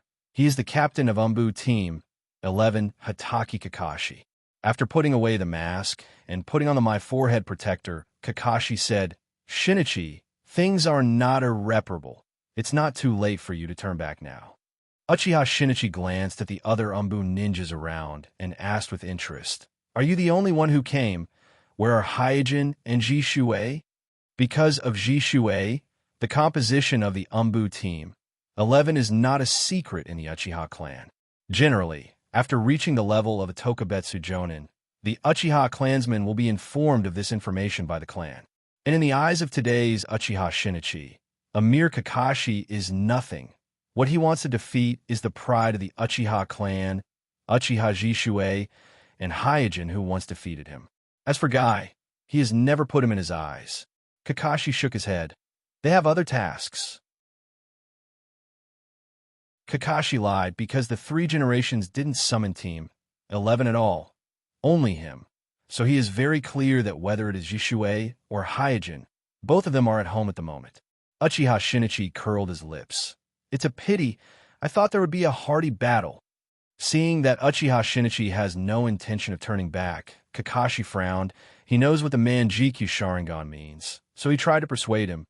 "Shinichi, defecting will not only harm yourself, but also the whole Uchiha clan. You have to think about it carefully." Kakashi's voice has not yet died away. Swish, 2 Umbu ninjas launched a surprise attack on Uchiha Shinichi from the front and back. One in front and one in the back, 2 long swords facing each other, penetrating Uchiha Shinichi's body. Drip, blood dripped down the blade and fell to the ground. After succeeding, the Umbu ninja, who launched the surprise attack, said coldly, "Why are you talking so much nonsense with him? The traitor of the village will die. It's not Jinjutsu, nor is it a shadow clone." Kakashi had a look of surprise on his face. He hadn't expected that the others would suddenly make a move, nor had he expected that they would succeed. The other Umbu who launched a surprise attack behind Uchiha Shinichi smiled and said, "The Manjikyu Sharingan is only a so Naruto-sama does not need to send so many Umbu teams." "Is that so?" Uchiha Shinichi, whose body was penetrated by the 2 swords, chuckled, then waved his hand and instantly killed the 2 Umbu ninjas in front and behind him with the short sword in his hand. The 2 Umbu ninjas who had their throats slit by a sword covered their throats. Their mouths could only make a vague glug-glug sound because of the ruptured arteries. They looked at Uchiha Shinichi in shock and finally slowly fell to the ground. No one expected that Uchiha Shinichi, whose vital parts were penetrated by the 2 swords, was so agile that it was as if he was not injured at all. Kakashi, with a solemn expression, slowly pushed the forehead protector that covered his left eye to his forehead and used the Sharingan of his left eye to carefully observe the wounds of Uchiha Shinichi. However, the more he observed, the more puzzled he became. Because those wounds were real, and the blood that flowed out was also real, so he really couldn't understand why Uchiha Shinichi suffered such serious injuries. But nothing happened. Clang. At this time, Uchiha Shinichi calmly pulled out the two long swords inserted in his body, and then casually threw them to the ground. Then, the wounds on his body actually recovered in an instant, and the speed was so fast that it seemed to completely skip the healing step. Kakashi asked, "This is the ability of your Manjikyu Sharingan, right?" Uchiha Shinichi smiled non-committally and immediately said, "Today, I will let you understand the true power of the Sharingan." Knowing that it was useless to negotiate, Kakashi no longer hesitated and said to the Umbu around him, "Everyone, be careful of his Jinja. Don't look directly into his eyes." The surrounding Umbu responded and then immediately launched an attack on Uchiha Shinichi. In an instant, the sound of shurikens breaking the wind, the explosion of detonation talismans, and the whistling of ninjutsu intertwined, resounding over the forest. And Kakashi, who had retreated to the side, carefully observed Uchiha Shinichi while analyzing the ability of Uchiha Shinichi's Manjikyu Sharingan. In Kakashi's view, only by cracking the ability of Uchiha Shinichi Manjikyu Sharingan can he defeat Uchiha Shinichi. Otherwise, just like just now, his attack will disappear. That scene just now was definitely not an illusion. He was indeed hit, but why is it that even though he suffered a fatal injury, he is completely fine? And why did his wounds heal instantly? If this is the ability of his Manjikyu Sharingan, then how can I crack this technique? Chapter 117. In the Root Base. After looting the secret warehouse where various test materials are stored, Hyojin and Obsidian once again confronted each other. Although the previous fight was short, it made both of them realize one thing, and that is, in a short period of time, neither of them can do anything to the other. Time is running out. The Root and Umbu ninjas may return to the base at any time, so once they miss this opportunity, it won't be easy to loot the secret warehouse. The masked man said in a deep voice, "There's more than one secret vault. Let's use our own abilities. How about that?" Hyojin nodded. "As long as you don't interfere with me, we can live in peace." Neither of them is an impulsive person. Now that they have determined that there is no way to deal with each other, it is better to split up and loot other secret warehouses. At least they won't return empty-handed. After reaching a consensus again, Obsidian's figure flickered and disappeared out of thin air. It's really convenient and strange, as expected of the pupil technique that can even tear the truth-seeking ball. Looking at Obsidian coming and going freely, Hyojin couldn't help but sigh in his heart. In the original story, Kakashi, who is not of Uchiha bloodline, easily broke the defense of Madara's truth-seeking ball with just a transplanted Manjikyu Sharingan. From this, it can be seen that Kamuyui's overbearing power is simply unreasonable. At the same time, it also shows that the defense of Truth-Seeking Ball is not invincible. At least it can't defend against spatial attacks. Converging his scattered thoughts, Hyojin's figure flashed and rushed out of the secret warehouse that has been looted. Now is obviously not the time to feel how strong Kamui is. If he doesn't take advantage of this opportunity to loot, he doesn't know how long it will take for him to build a new laboratory. After quickly passing through a few dark passages, Hyojin stopped at a corner. Looking around, Kuroto found that there seems to be a laboratory in front of him, and the scale is very large. There are more than a dozen glass experiment tanks for large-scale live experiments. However, there were no test subjects in these glass experiment tanks, and there were no workers in the entire laboratory. It seemed that this was a laboratory that had temporarily stopped operating. After confirming that there were no enemies, Hyojin snuck into the lab. Stopping in front of a refrigerator-like machine, Hyojin looked into the glass cover at the top of the machine. Is this a large cell breeder? Withdrawing his gaze, he took 2 more steps and arrived in front of a row of large experiment tanks. I've never seen this type of nutrition tank before. Did the village just develop it? He touched the glass cover of the nutrition tank and walked all the way to the test bench. His eyes fell on the microscope on the test bench. I think Orochimaru only has one of this kind of high-power microscope. After a brief tour, Hyojin had a general understanding of the laboratory specifications. If the laboratory that Orochimaru left him was level 1, then this laboratory specifications were at least level 5 and above. Hyojin could not even tell what some of the equipment was used for, which showed how high-end and complete the equipment here was. It's all large-scale equipment. Kuroto suddenly had a headache, because at this time, he found that the storage scrolls he had on him were not enough. The space in the storage scrolls was limited, especially when sealing precision instruments. It was often necessary to reserve some space to prevent the instrument from being damaged during sealing. Therefore, a normal storage scroll could only seal one large-scale instrument at most. Hyojin was fishing in troubled waters tonight, so he brought a total of 10 storage scrolls. He thought that 10 storage scrolls would be enough, but when he entered the laboratory, he realized that 10 storage scrolls were far from enough. Tisk, I've underestimated the Danzo family. After secretly cursing, Hyojin began to choose the instruments. Since he couldn't take them all away, he could only choose the most advanced and expensive instruments to take away in the dense forest outside the village. Boom, boom, boom. The shockwave caused by the explosion blew everything around away. As Kakashi flew back, he used his hand to protect the Sharingan in his left eye, paying close attention to Uchiha Shinichi, who was in the middle of the battlefield. Through this period of careful observation, he found that Uchiha Shinichi was not only strong in illusion, but his physical skills and ninjutsu were also almost impeccable, especially his sword skills, which were very sharp. Clang, clang, clang. After blocking some shurikens that were shot at him with the short sword in his hand again, Uchiha Shinichi sneered, "Your ninja tools are like children playing in my eyes." The 5 Umbu ninjas around ignored Uchiha Shinichi's ridicule. They were all panting and silent. The series of fierce attacks just now consumed a lot of their chakra, but the result was very frustrating. Uchiha Shinichi was not injured at all. Seeing that the morale was a little low, an Umbu shouted, "Don't worry, hold him back. The reinforcements will arrive soon. Hold me back?" Uchiha Shinichi seemed to have heard a funny joke and immediately snorted coldly. "With just you?" In an instant, a dark green shadow emerged from Uchiha Shinichi's body and turned into a huge skeleton with half a body. There is no doubt that Uchiha Shinichi used the incomplete Susanoo. You don't understand what the Manjikyu Sharingan means at all.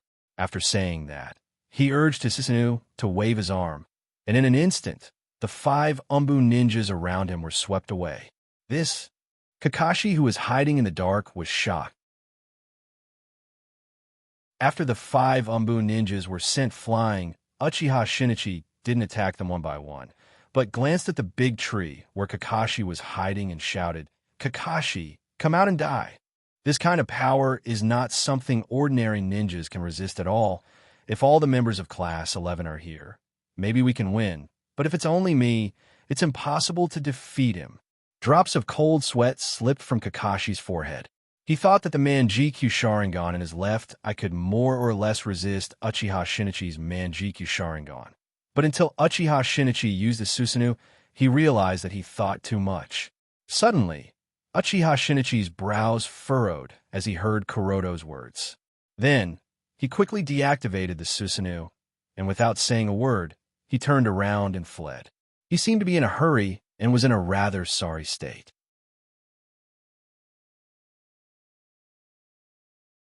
Chapter 118. There is no injury on his body.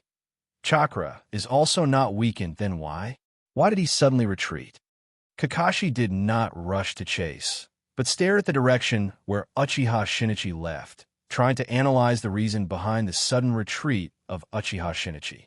Analyzing the opponent's ability and evaluating the opponent's strength is the quality that every good ninja should have. After receiving the influence of Mai's White Fang, the guidance of Golden Flash, and the baptism of the Third Shinobi World War, Kakashi is definitely the best among his peers in the field of battlefield analysis.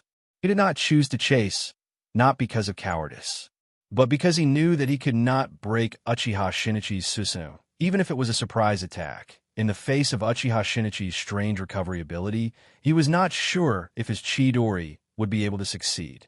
Therefore, instead of taking the risk to chase it this time, it is better to timely feed back the information collected by his observation to the village. In this way, the village can use this information to form a more targeted hunting team, greatly improving the success rate of hunting Uchiha Shinichi. Swish, swish, swish. About a few minutes later, a figure arrived at the battlefield. The leader is not a bystander, but the leader of the route, one of the Mai's advisory elders, Danzo Shimura. Accompanying him are the patriarchs of the three clans, as well as a large number of elite ninjas of Mai, such as Hyuga Richa. It can be seen that the village is really angry this time. After glancing around the battlefield with cold eyes, Danzo's gloomy expression suddenly became gloomier. At this time, the battlefield is a mess. The Umbu ninjas are lying on the ground, dead or injured. The only one who seems to be fine is Kakashi. There is no doubt that the hunting operation arranged by the three generations has completely failed. Kakashi walked up to Danzo with some guilt. "Danzo-sama, we failed." Danzo stared at Kakashi and asked in a low voice, "Which direction did he escape to?" After pointing in the direction in which Uchiha Shinichi escaped, Kakashi continued, "Danzo-sama, Uchiha Shinichi's Manjikyu Sharingan ability is very strange. I think." Without waiting for Kakashi to finish his words, Danzo ordered a group of my elites to chase after Uchiha and Shinichi. Sigh. Kakashi sighed helplessly. This time, the hunt for Uchiha Shinichi, the three generations sent a total of 3 Umbu squads. However, the first Umbu squad to set off, all 4 members died in the battle. Then the 2 Umbu squads responsible for the rescue also died in the battle. 5 were seriously injured and fell to the ground. They paid such a heavy price, but the result was nothing. Not only did they not succeed in catching the defected Uchiha Shinichi, they didn't even detect the ability of Uchiha Shinichi's Manjikyu Sharingan. Soon, the news of the failure of the hunt spread back to the village. The three generations Naruto, who was leading the team to deter the Uchiha clan, unconsciously looked dignified after learning that the Umbu he sent failed in the hunt. Frankly, the strength of Uchiha Shinichi is somewhat beyond his expectations. This time, the sudden defection of Uchiha Shinichi is like a stone thrown into a lake, stirring up ripples on the originally calm lake. The balance between the Uchiha clan and the village has been broken. A Uchiha who has just awakened his Manjikyu Sharingan can stir up a mess in the village. The weakness of the village is once again revealed in front of everyone. The three generations, with a pipe in their mouth, looked at Fuyue not far away from them with the corner of their eyes. He is very worried that after the news of the village's failure in hunting down Uchiha Shinichi spreads back to the Uchiha clan, it will make the radical faction in the Uchiha clan even more crazy. As far as the three generations know, in the current Uchiha clan, in addition to the defected Uchiha Shinichi, there is still a pair of Manjikyu Sharingan, and the one who possesses this pair of Manjikyu Sharingan is known as the #1 genius of Uchiha clan, Uchiha Jishui. After moving their eyes to Jishui beside Fuyue, the three generations secretly made up their mind. I must win over Jishui, otherwise the village will face a great disaster. Because the Uchiha clan did not participate in the rebellion of Uchiha Shinichi, the three generations slightly appeased Fuyue and then left the Uchiha clan with a group of my ninjas. At the same time, Hyojin also returned home from the root base. The next day, at dawn, an Umbu landed in the courtyard of Hyojin and said, "Tokubetsu, Jonin Hyojin, the suspension order of Umbu Team 11 is lifted. Naruto, Sama summons you." Hyojin nodded, and without delay, immediately went to the Naruto building. After entering Naruto's office, he found that the other members of Team 11 have already arrived, so he nodded to his colleagues, and then stood in front of Naruto's desk. Three generations Naruto nodded to Kakashi. After getting the signal from three generations, Kakashi quickly described the defection of Uchiha Shinichi last night to the other 3 members of Team 11 in detail. After waiting for Kakashi to finish, Three Generations gently tapped the pipe on the table and said, "All members of Team 11, your mission is to hunt down the defected Uchiha Shinichi." "Yes." The four members of Team 11 replied in unison. After leaving the Naruto building, Kakashi said to Hyojin and the others, "Time is limited. Everyone only has half an hour to prepare. After half an hour, we will gather at the entrance of the village and set off on time.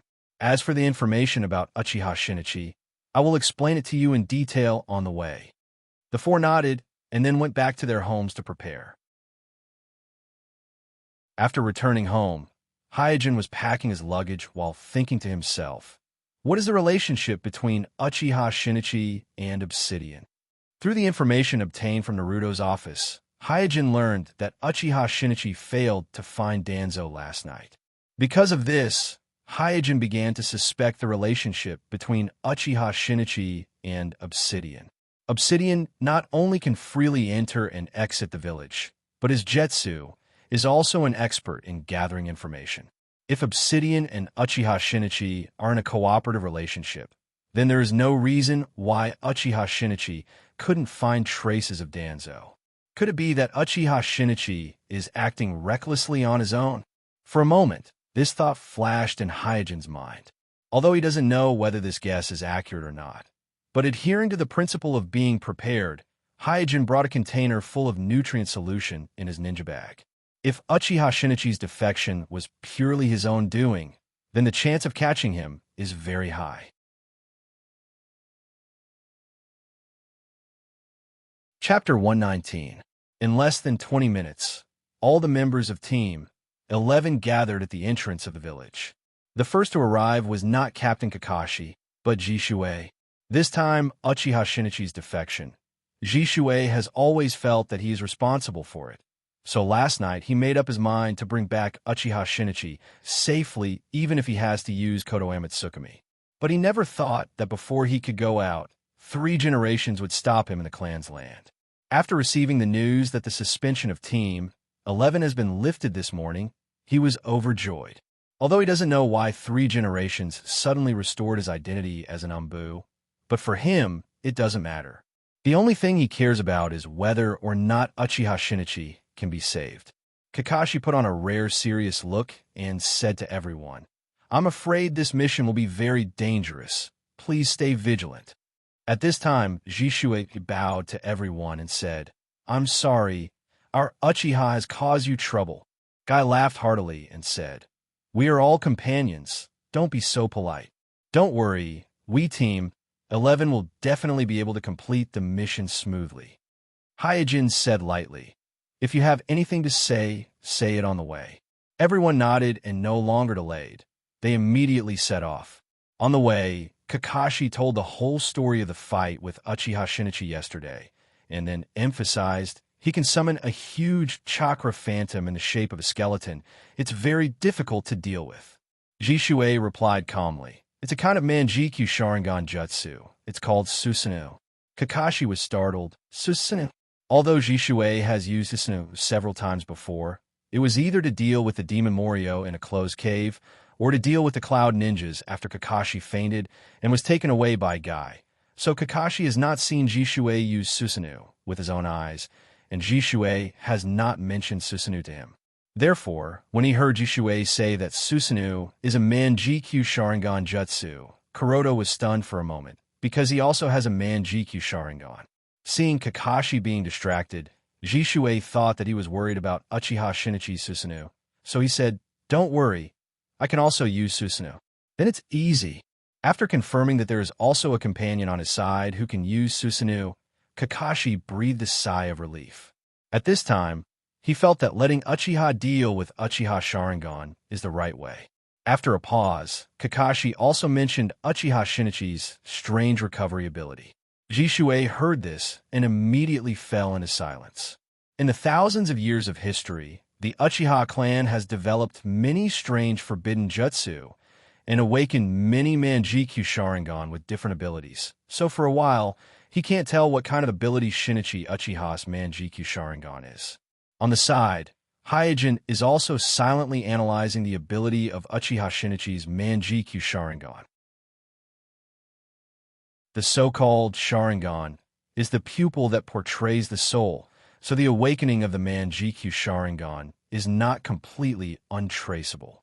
When Obsidian awakened the Manjikyu Sharingan, he fell into despair about the whole world.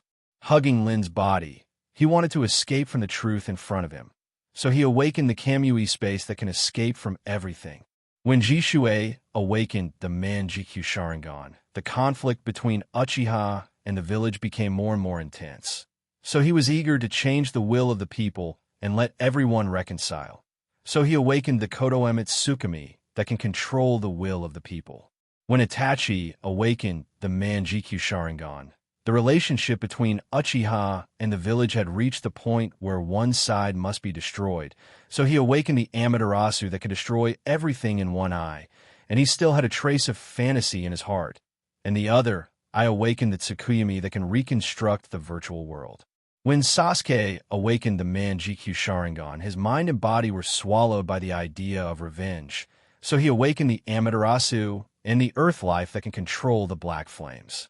Thinking of this, Hyojin said, "Jishui, tell me again about the murder of Uchiha Kurumi." Jishui didn't ask much, and quickly told the story of the murder of Uchiha Kurumi to everyone in detail. Hyojin, who was listening carefully, suddenly asked, "Wait a minute, you mean that Uchiha Kurumi didn't die immediately when she was held in the arms of Uchiha?" Jishui recalled seriously, and then nodded. "Yes, I heard from Shinichi that Kurumi said to him before she died, 'Be careful.'" Kuroto thought to himself, "His beloved breathed her last breath in my arms, but Uchiha Shinichi couldn't do anything about it and could only watch helplessly as his beloved died. So, after awakening the Manjikyu Sharingan, he gained the ability to instantly recover from injuries? This seems to make sense." Kakashi seemed to have thought of something and said, "By the way, Uchiha Shinichi's Jinjutsu ability has increased a lot, and many jonins have fallen for it. So everyone must be more careful." Guy laughed out loud. "Huh?" Jishui asked curiously. "Guy, what are you laughing at?" Guy rubbed his nose and said proudly, "Recently, in order to defeat Kakashi, I've been practicing the ultimate move of being able to judge the opponent's movements without observing their eyes. When I meet Shinichi, let me defeat him." Kakashi said helplessly, "I'm worried about you the most." Jishui added, "Well, when we meet Shinichi, let me do it. In terms of Jinjutsu, I still have some experience." Halfway through his words, Homusubi turned his gaze towards Suijin. Hyojin smiled and said, "Just say what you want to say. Why are you hesitating?" "Senpai, please promise me." After a pause, Jishui continued, "If possible, please try to keep Shinichi alive. He is not a bad person." Both Kakashi and Guy looked at Hyojin at the same time. Listening to Jishui's request to Hyojin, the two of them felt very strange. Because listening to Jishui's tone, it seems that Hyojin can easily kill Uchiha Shinichi, but Uchiha Shinichi made a big mess in the root base, and then defeated 3 Umbu, squad Manjikyu Sharingan. Although the two of them know that Hyojin is strong, they don't think that Hyojin is strong enough to crush Uchiha Shinichi. Hyojin shook his head and said, "The ability of Manjikyu Sharingan is too strange. If I don't fight with the determination to kill him, the one who will die in the end may be me. In the shinobi world, no one has the qualification to underestimate the enemy."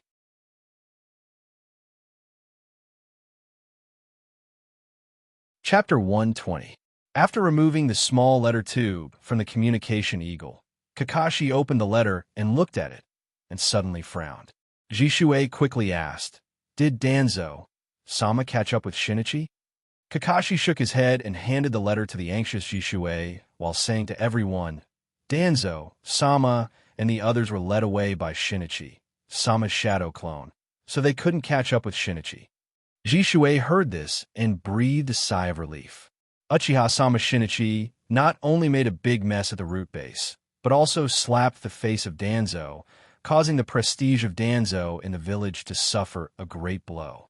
Danzo-sama's malice towards the Uchiha clan has never been concealed. Now that Uchiha-sama Shinichi-sama has made such a scene, Jishui is very clear that if Shinichi falls into the hands of Danzo-sama, then he will die without a doubt. Hyojin took the letter and glanced at it, and immediately chuckled. Looks like we're going to be busy. Dojitsu Kekkei Genkai is an expert in tracking and anti-tracking. In the Hyuga clan, as long as one's strength reaches the level of Chunin, the clan will send a tracking expert to guide the clansmen. Hyojin Sama has received guidance from a Jonin in tracking techniques. The Uchiha clan may not be as good as the Hyuga clan in terms of tracking techniques, but in terms of anti-tracking, they are experts. Therefore, tracking an ordinary Uchiha Jonin is a very difficult task, not to mention a Manjikyu Sharingan possessor with excellent eyesight. Because of the sudden incident, Danzo only had time to recruit Richa Hyuga of the Hyuga clan. As for the other two shinobi clans that are proficient in tracking techniques, Shimura Danzo didn't wait for the experts of these two clans to arrive at the edge of the village, so he hurriedly led his team and set off in a hurry. Obviously, Danzo wanted to kill off Uchiha Shinichi as soon as possible to minimize the impact of this storm. Unfortunately, without the assistance of the Inazuka clan, who can track the scent, and the Asami clan, who can control the parasitic worms to conduct a large-scale search, it is too difficult to find a Manjikyu Sharingan expert who is good at anti-tracking in the vast forest with just a pair of Byakugan eyes. This awkwardness also reflected the most serious problem of the village at the moment. That was the lack of a shadow rank powerhouse to deal with all kinds of emergencies. There are a lot of elite Jonin in the village, but there are not many shadow rank powerhouses who can really control the situation. 3 generations need to stay in the village, and Jiraiya is at the front line of defense against Cloud Village. So when Uchiha Shinichi made a mess in the root base, the one who should have taken action was Danzo, the leader of the root base. However, Danzo has been in the shadows for too long, so long that he has lost his sharpness, and there is nothing left in his heart. So when Uchiha Shinichi made a mess in the root base, he chose to temporarily avoid the sharp edge. Hyojin was not surprised by this. During the Nine Tails Rebellion, Danzo retreated. In the original timeline, when Orochimaru counterattacked Mai, Danzo retreated again, and when Pain attacked Mai, Danzo still retreated. From the beginning to the end, no matter how many attacks the village suffered, Danzo always hid in the shadows, watching coldly. Guy turned his head and asked, "Danzo, Sama lost us. Where are we going to find Shinichi?"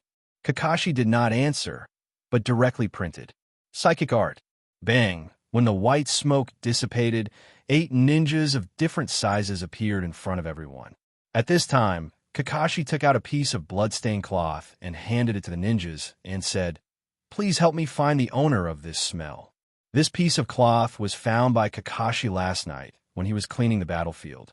The owner of the cloth is naturally Uchiha Shinichi, and the blood stain on the cloth is also Uchiha Shinichi's. Among the 8 ninjas, the leader named Parker sniffed the blood-stained cloth and said, "Come with me." After saying that, Parker led the way. After a few hours of trekking, the people of Class 11 stopped. Parker raised his foreleg and pointed to the front. Kakashi, the owner of the smell, should be hiding there. Everyone looked in the direction that Parker was pointing at, only to see that there were only trees and nothing else. At this time, everyone looked at Hyojin.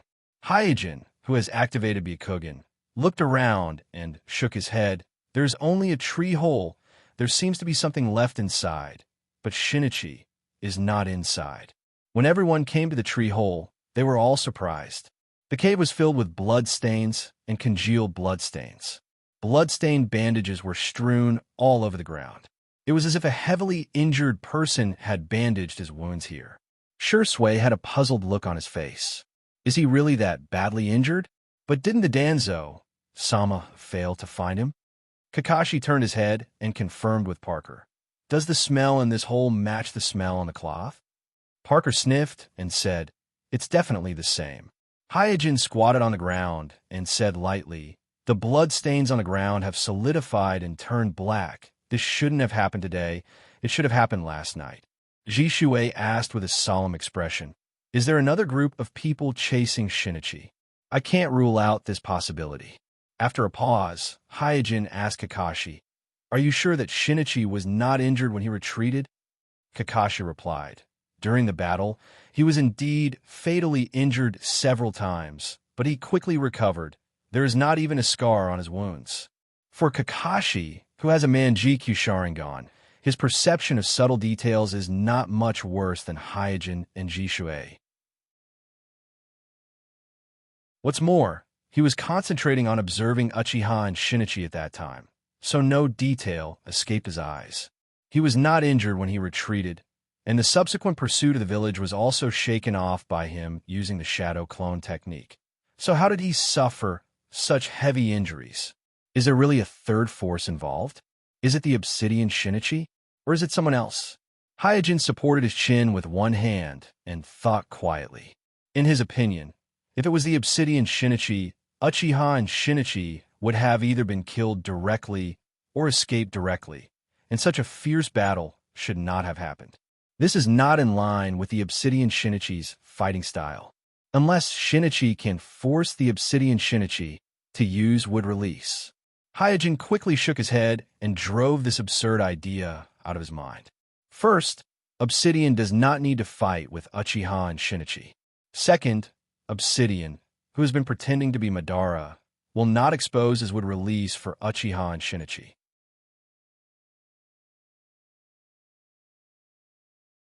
Chapter 121. After realizing that there may be a third party involved in this matter, except for Hyojin, the other 3 members of Class 11 were filled with worry. They are worried about the purpose of this mysterious force, but they are also worried that Shinichi has fallen into the hands of the other party. One must know that the value of a pair of Manjikyu Sharingan is difficult to estimate, and there is no technical barrier to transplanting Manjikyu Sharingan. Kakashi is the best example. Considering that the pair of Manjikyu Sharingan might have fallen into Mai's hands, Jishuei quickly asked Parker, "Can we continue to track him?" Parker walked around the tree hole and said, "It's hard to say. The smell is almost concentrated in the tree hole, and the smell left outside is very faint." Kakashi urged, "Let's give it a try." Parker had no choice but to nod. Instantly, the 8 shinobi spread out around the tree hole, searching for the smell left by Uchiha Shinichi. Not long after, a shinobi raised his front paw and said, "Found it." Parker hurriedly rushed over, sniffed carefully with his nose, and nodded, "It's his smell."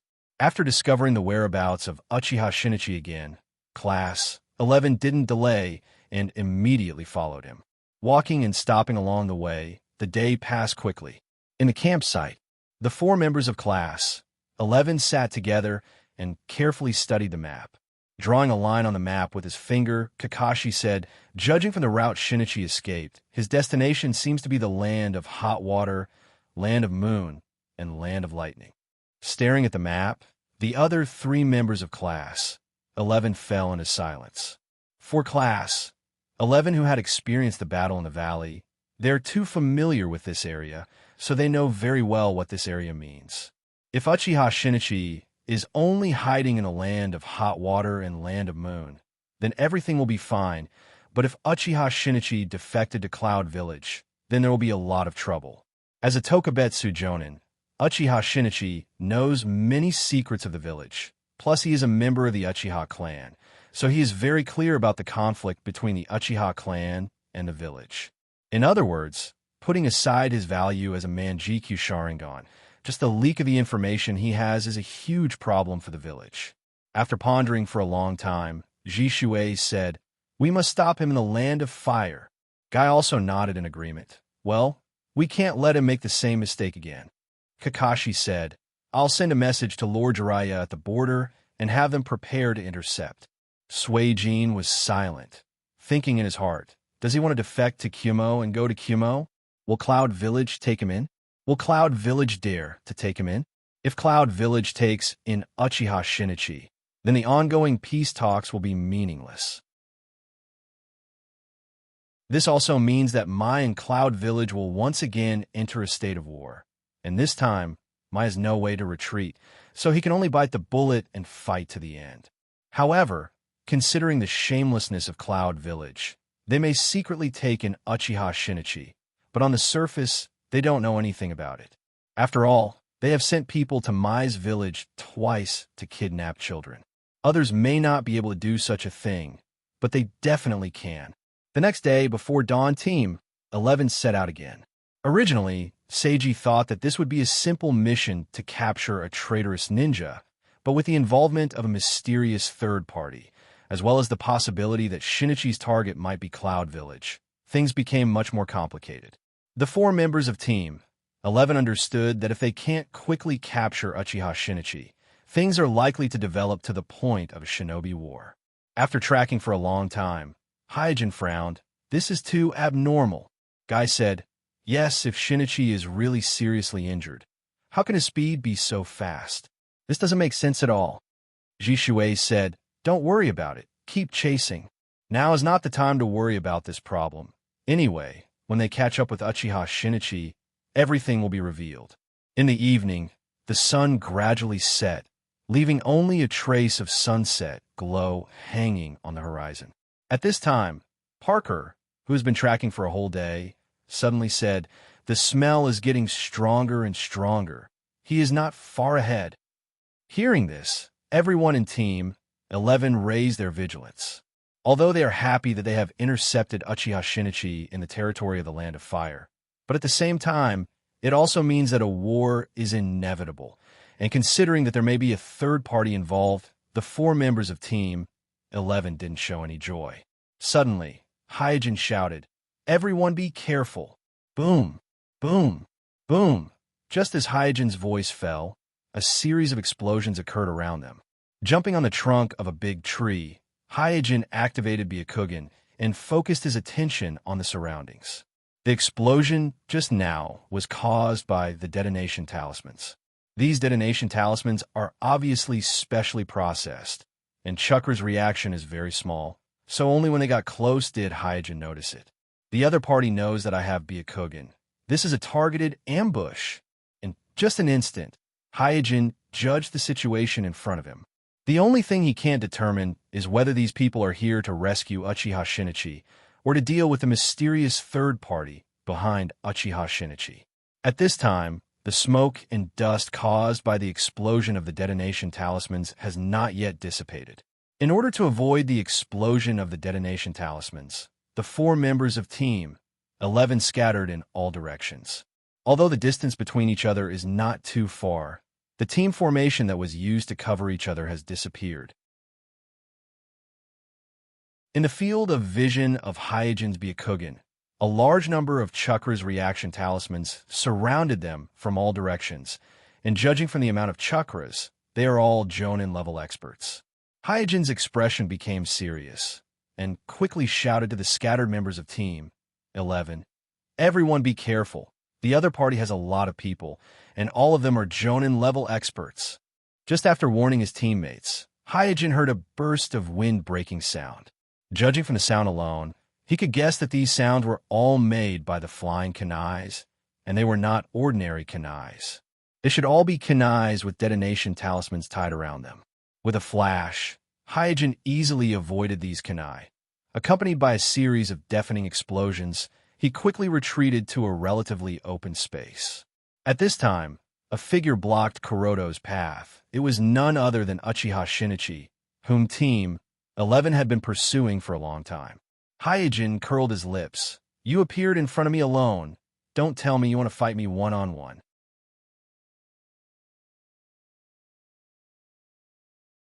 Chapter 122. Zetsu slowly rose from the ground, revealing his head that was sandwiched between 2 Nepenthes leaves, and asked with a puzzled look, why are we helping that kid?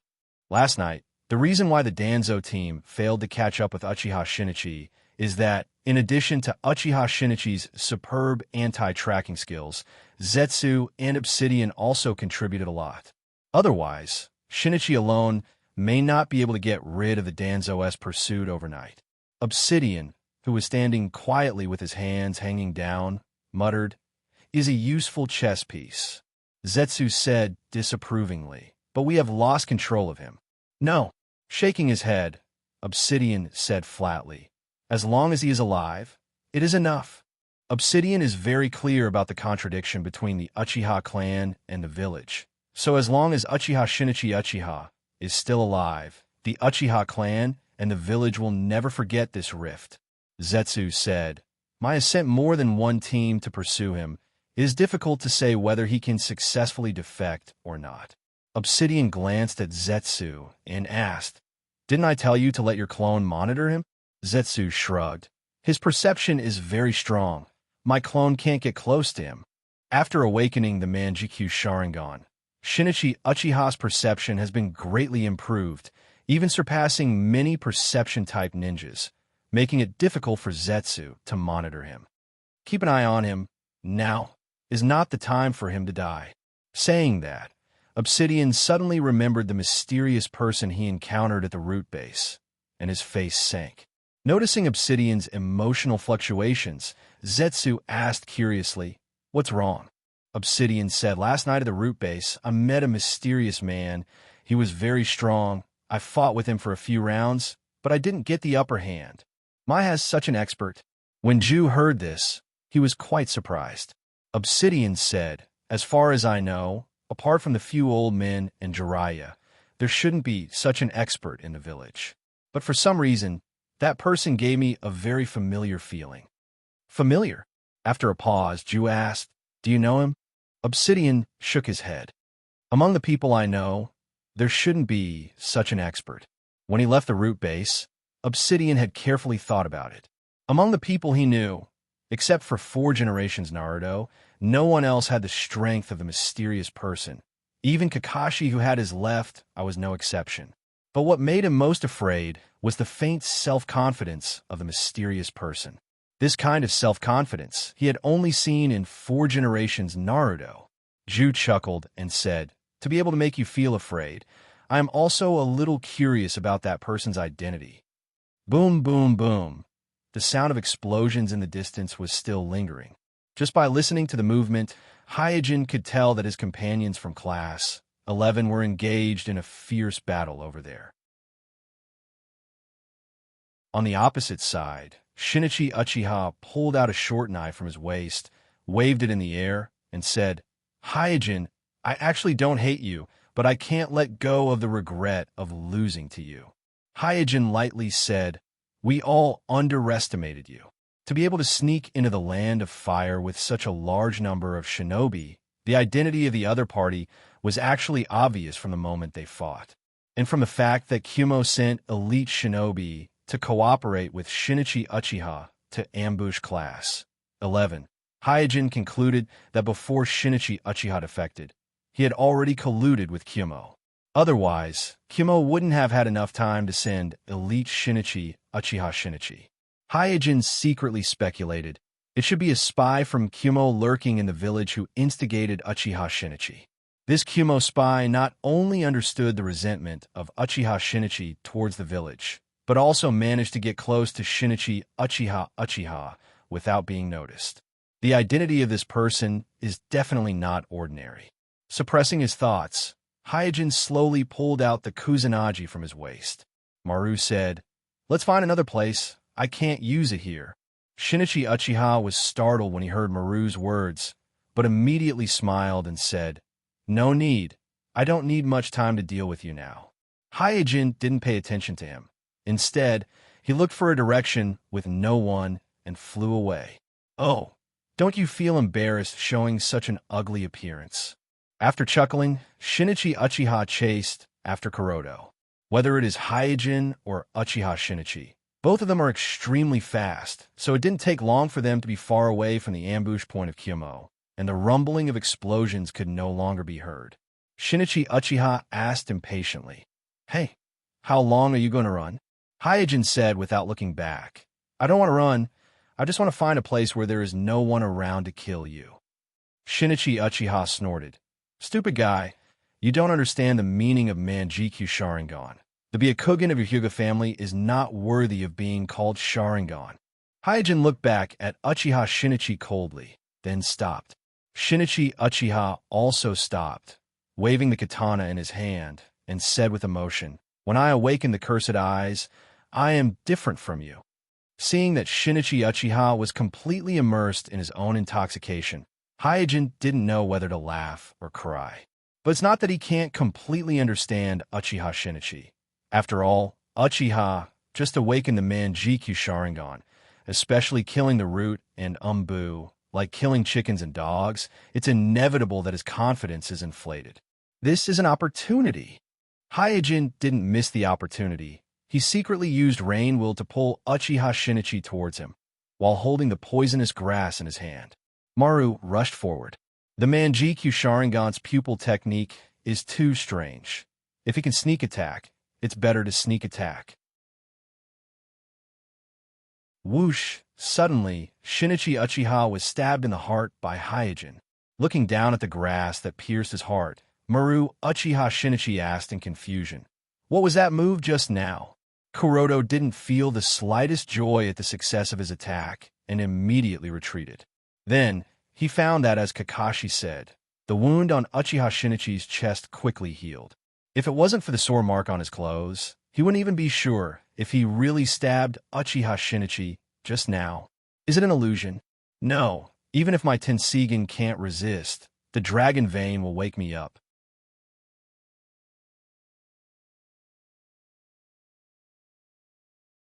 Chapter 123.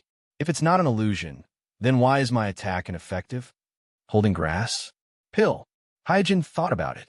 Grass? Pill's ability was to inhibit wound healing, and grass. On the blade of Pill, Hyojin had specially quenched the paralysis toxin, so according to common sense, the blow just now was enough to kill Uchiha Shinichi. But Uchiha Shinichi recovered in an instant. There was not even a scar on the wound, and there was no trace of using the forbidden technique, Izanagi. At this time, Hyojin carefully looked at Uchiha Shinichi again. Through the smell, it has been confirmed that the blood in the tree hole was indeed left by Uchiha Shinichi, and according to the amount of blood, Uchiha Shinichi should be seriously injured at this time. But now, Uchiha Shinichi didn't look injured at all. No, the ability of his Manjikyu Sharingan is not to heal quickly, but to remove the state of injury. No, not remove, but to a specific time period. Combining all the information and the situation of the sneak attack just now, Hyojin had a bold guess in his heart. Uchiha Shinichi said at this time, "See, you can't beat me." Hyojin tentatively asked, "Is this the ability of your Manjikyu Sharingan? Remove the damage? Or delay it?" Uchiha Shinichi's eyes were cold, and he said with a somewhat unnatural expression, "You are worthy of being the person who defeated me. Your insight is really sharp. It seems that I can only kill you today." Swish! As soon as the voice fell, Uchiha Shinichi turned into a shadow and rushed to Hyojin like an arrow leaving the bow. So fast, after secretly exclaiming, Hyojin held his sword to meet it. Clang, clang, clang. For a moment, the sound of metal clashing resounded through the forest. Before the awakening of the Manjikyu Sharingan, Shinichi of the Uchiha clan was already a Tokubetsu Jonin. If it weren't for the fact that the elders of the clan intentionally restricted the number of Tokubetsu Jonin in the Uchiha clan, he could have even been promoted to a Tokubetsu Jonin. After all, Shinichi, who is known as the #1 genius of the Uchiha clan, is only a Tokubetsu Jonin. And Hyojin, before activating the reincarnation, is just a Chunin in the wartime, and his real strength is just that of senior Genin. Therefore, there is a huge gap between the two in terms of talent. If neither of them had awakened, then even 100 Byakugan Hyojin wouldn't be able to defeat a single Uchiha Shinichi. Therefore, in terms of taijutsu and swordsmanship, Uchiha Shinichi, who has awakened his Manjikyu Sharingan, is not inferior to Hyojin, who has awakened his Tenseigan. This guy's swordsmanship is so sharp. Under the Umbu mask, Hyojin's Tenseigan constantly captured the movements of Uchiha Shinichi, and even with the help of the Tenseigan, he faintly felt a little strenuous. Only now did he realize that the reason why Uchiha Shinichi was able to thwart the pursuit of the root and the Umbu was not only because of the strange Manjikyu Sharingan technique. Damn it, he is actually so strong. How is this possible? Just as Hyojin was secretly surprised, Uchiha Shinichi's heart was also filled with a storm. Since the awakening of the Manjikyu Sharingan, the ordinary Jonin, Uchiha Shinichi, didn't even put them in his eyes. Even the Jonin of the Uchiha clan can be easily subdued by him. And after killing a large number of Root and Umbu ninjas, he felt that even the 3 generations of Naruto may not be his opponent now. So he always thought that dealing with Hyojin, who is only a Jonin, should be a piece of cake, just like eating and drinking. But at this moment, he found that even if he fully stimulated the Manjikyu Sharingan, it is difficult to completely capture Hyojin's movements. So he was naturally shocked. Clang! After another clash of swords, the two of them retreated. Both of them gasped lightly while staring at each other, trying to find each other's flaws. Originally, according to Hyojin's temperament, after confirming that there is no one around, he would directly enter the Tenseigan chakra mode and then use the Golden Wheel reincarnation explosion to kill Uchiha Shinichi. It's just that the ability of Uchiha Shinichi's Manjikyu Sharingan is a bit strange. It can actually remove or postpone the damage, which makes Hyojin cautious. Looking at the few new sword marks on his clothes, and then looking at Hyojin, who is unscathed on the opposite side, Uchiha Shinichi suddenly roared angrily. Damn it, don't think that this is the full ability of my Manjikyu Sharingan. Today, I will let you see the gap between the Byakugan and the Sharingan. Unlike Hyojin, who was considering whether to enter the Tenseigan chakra mode, Uchiha Shinichi immediately became unstable after discovering that he was at a disadvantage in the Taijutsu battle, even though he has the Manjikyu Sharingan. With a roar, a huge dark green Susanoo was projected from Uchiha Shinichi's body. Standing in the Susanoo, Uchiha Shinichi looked at Hyojin coldly and said, Hyojin, you are a good opponent, but it's all over now. Hyojin didn't say anything, just silently observing Uchiha Shinichi's Susanoo. At this time, Uchiha Shinichi's Susanoo is not the incomplete skeleton form that Kakashi saw before, but a relatively complete half-body samurai form. Under the protection of this form of Susanoo, Hyojin's conventional means have no way to deal with Uchiha Shinichi, so he can't hesitate anymore. After sighing softly, Hyojin put away the grass pill. Then he raised his hands and slowly made hand seals. Seeing this, Uchiha Shinichi said lightly, Kuroto, don't waste your energy. This technique of mine is called Susanoo. All your attacks are useless against it. The appearance of Susanoo made Uchiha Shinichi return to a superior mentality again. But in his heart, he really wanted to defeat Hyojin fairly.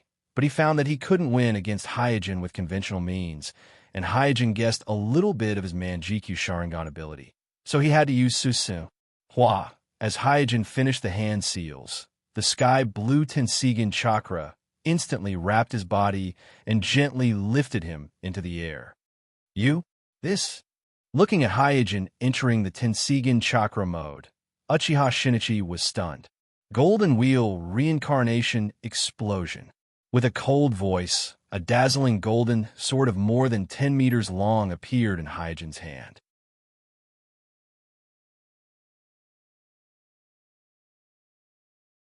Chapter 124. Uchiha Shinichi looked at Hyojin flying in the air. His body was wrapped in the sky blue Tenseigan chakra, and he was holding the 10-meter-long golden wheel reincarnation explosion in his hand. What kind of ninjutsu is this? After saying that, he shook his head and said, No, this is not ninjutsu. This should be your pupil technique, but Byakugan doesn't have such pupil technique at all. Hyojin said lightly, There are a lot of things you don't know. Naturally, he will not explain to Uchiha Shinichi what Tenseigan is and what Tenseigan chakra mode is. Protecting his own intelligence information is already an instinct for him. You really are not ordinary. My feeling was not wrong. After taking a deep breath, Uchiha Shinichi gradually calmed down. The pressure emanating from Hyojin in the Tenseigan chakra mode. Although it is extremely powerful, it did not scare Uchiha Shinichi, but aroused his competitiveness. This also reminded him of the first time he fought with Hyojin. In fact, when they first fought, he faintly felt that Hyojin is a bit special, not like the ordinary Hyuga clansman, but he lost too badly at that time, so he couldn't say these words, because once he said it, the clansmen will not only not pay attention to this point, but they will also think that he is looking for an excuse for his failure. When he saw Hyojin in the Tenseigan chakra mode today, he knew that his feeling at the beginning was not wrong. Hyojin is really not ordinary. At this time, Hyojin slowly raised his hand. The more than 10-meter-long golden wheel reincarnation explosion is extremely dazzling in his hand, and in this dusky evening, it is as dazzling as the new sun. Well, this is a fair battle. Uchiha Shinichi raised a strong fighting spirit, and then shouted, Hyojin, I, Uchiha Shinichi, will not lose to you twice. At this point, he no longer held back, and used all his strength to activate Susun. For a time, the Manjikyu Sharingan in his eye sockets appeared slightly distorted, and blood flowed along the left and right eye sockets, slowly sliding down his cheeks, leaving 2 blood marks. Roar. Under his full strength, his Susanoo made a roar. With this roar, the form of his Susanoo changed again. He now had 2 more arms on each side of his body. At the same time, a layer of phantom armor appeared on his body. Hyojin's gaze turned cold, and he immediately swung his sword down. The golden wheel reincarnation explosion was like a dazzling golden light curtain, sprinkling on the dark green Susanoo of Uchiha Shinichi.